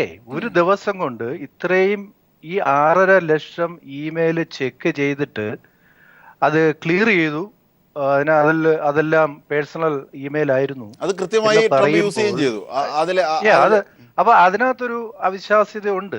പിന്നെ ഹിലരിയെ സംബന്ധിച്ച് ഹിലരി എന്നും വാക്കുമാറുന്ന ഒരു വ്യക്തിയാണ് എന്നുള്ളൊരു തോന്നലും അമേരിക്കക്കാരുടെ ഇടയിലുണ്ട്. കാരണം പണ്ട് ഞാനത് കഴിഞ്ഞ ദിവസവും ഇവിടെ ഞാൻ പറഞ്ഞതാണ്, ഇറാഖ് വാറിനെ അനുകൂലിച്ചിരുന്ന ആയിരുന്നു ഹിലരി. അതിനുശേഷം ഹിലരി പറഞ്ഞു ഞാൻ ഇറാഖ് വാറിനെ ഞാൻ അനുകൂലിച്ചിട്ടില്ല എന്ന് പറഞ്ഞു. അതുപോലെ തന്നെ ബെങ്കാസി ആക്സിഡന്റ്, ബെങ്കാസി സെപ്റ്റംബർ 11, 2001 ശേഷം അമേരിക്കയെ ഏറ്റവും കൂടുതൽ നാണം കെടുത്തിയ ഒരു സംഭവമാണ് ബെങ്കാസി, ലിബിയയിലെ ബെങ്കാസി എംബസിയിൽ ഉണ്ടായ ടെററിസ്റ്റ് അറ്റാക്ക്. അവിടെ 4 അംബാസഡർ ഉൾപ്പെടെ 4 അമേരിക്കക്കാരാണ് കൊല്ലപ്പെട്ടത്, അവിടുത്തെ ജീവനക്കാരെ. അപ്പൊ ആ ബെങ്കാസി ടെററിസ്റ്റ് ആക്ടിവിറ്റി ഉണ്ടാവുമെന്ന് നേരത്തെ അറിയാമായിരുന്നു എന്നാണ് പറയപ്പെടുന്നത്. അപ്പം ഇവിടുത്തെ ജുഡീഷ്യറി കമ്മിറ്റിക്ക് മുമ്പില് ഹിലരി ക്ലിന്റൺ പറഞ്ഞത് അതിന് വിപരീതമായിട്ടാണ് പറഞ്ഞത്. അതുപോലെ തന്നെ ഇപ്പൊ ഈ ഇമെയിലിന്റെ വിഷയം, കോൺഫിഡൻഷ്യൽ ആയിട്ടുള്ള ഇമെയില് ഗവൺമെന്റിന് കൈമാറണം എന്ന് ഒരു സെക്രട്ടറി ഓഫ് സ്റ്റേറ്റിന് അറിയില്ല എന്ന് പറഞ്ഞു കഴിഞ്ഞാൽ ഒരു കോമൺ മനുഷ്യൻ അത് വിശ്വസിക്കാൻ പറ്റത്തില്ല. അത് അപ്പം അങ്ങനെയുള്ള ഒരു അവിശ്വാസ്യത ഇവിടെ വന്നിട്ടുണ്ടായിരിക്കാം. പിന്നെ മറ്റൊരു കാര്യം എനിക്ക് പറയാനുള്ളത്, ഞാൻ അറിഞ്ഞിടത്തോളം ഒരു വുമൺ പ്രസിഡന്റ് ഇതിനോട് ഇവിടുത്തെ വൈറ്റ് സൂപ്പർമസിക്ക് താല്പര്യമില്ല. അതിലേക്കാണ് ഞാൻ വന്നത്. അതായത്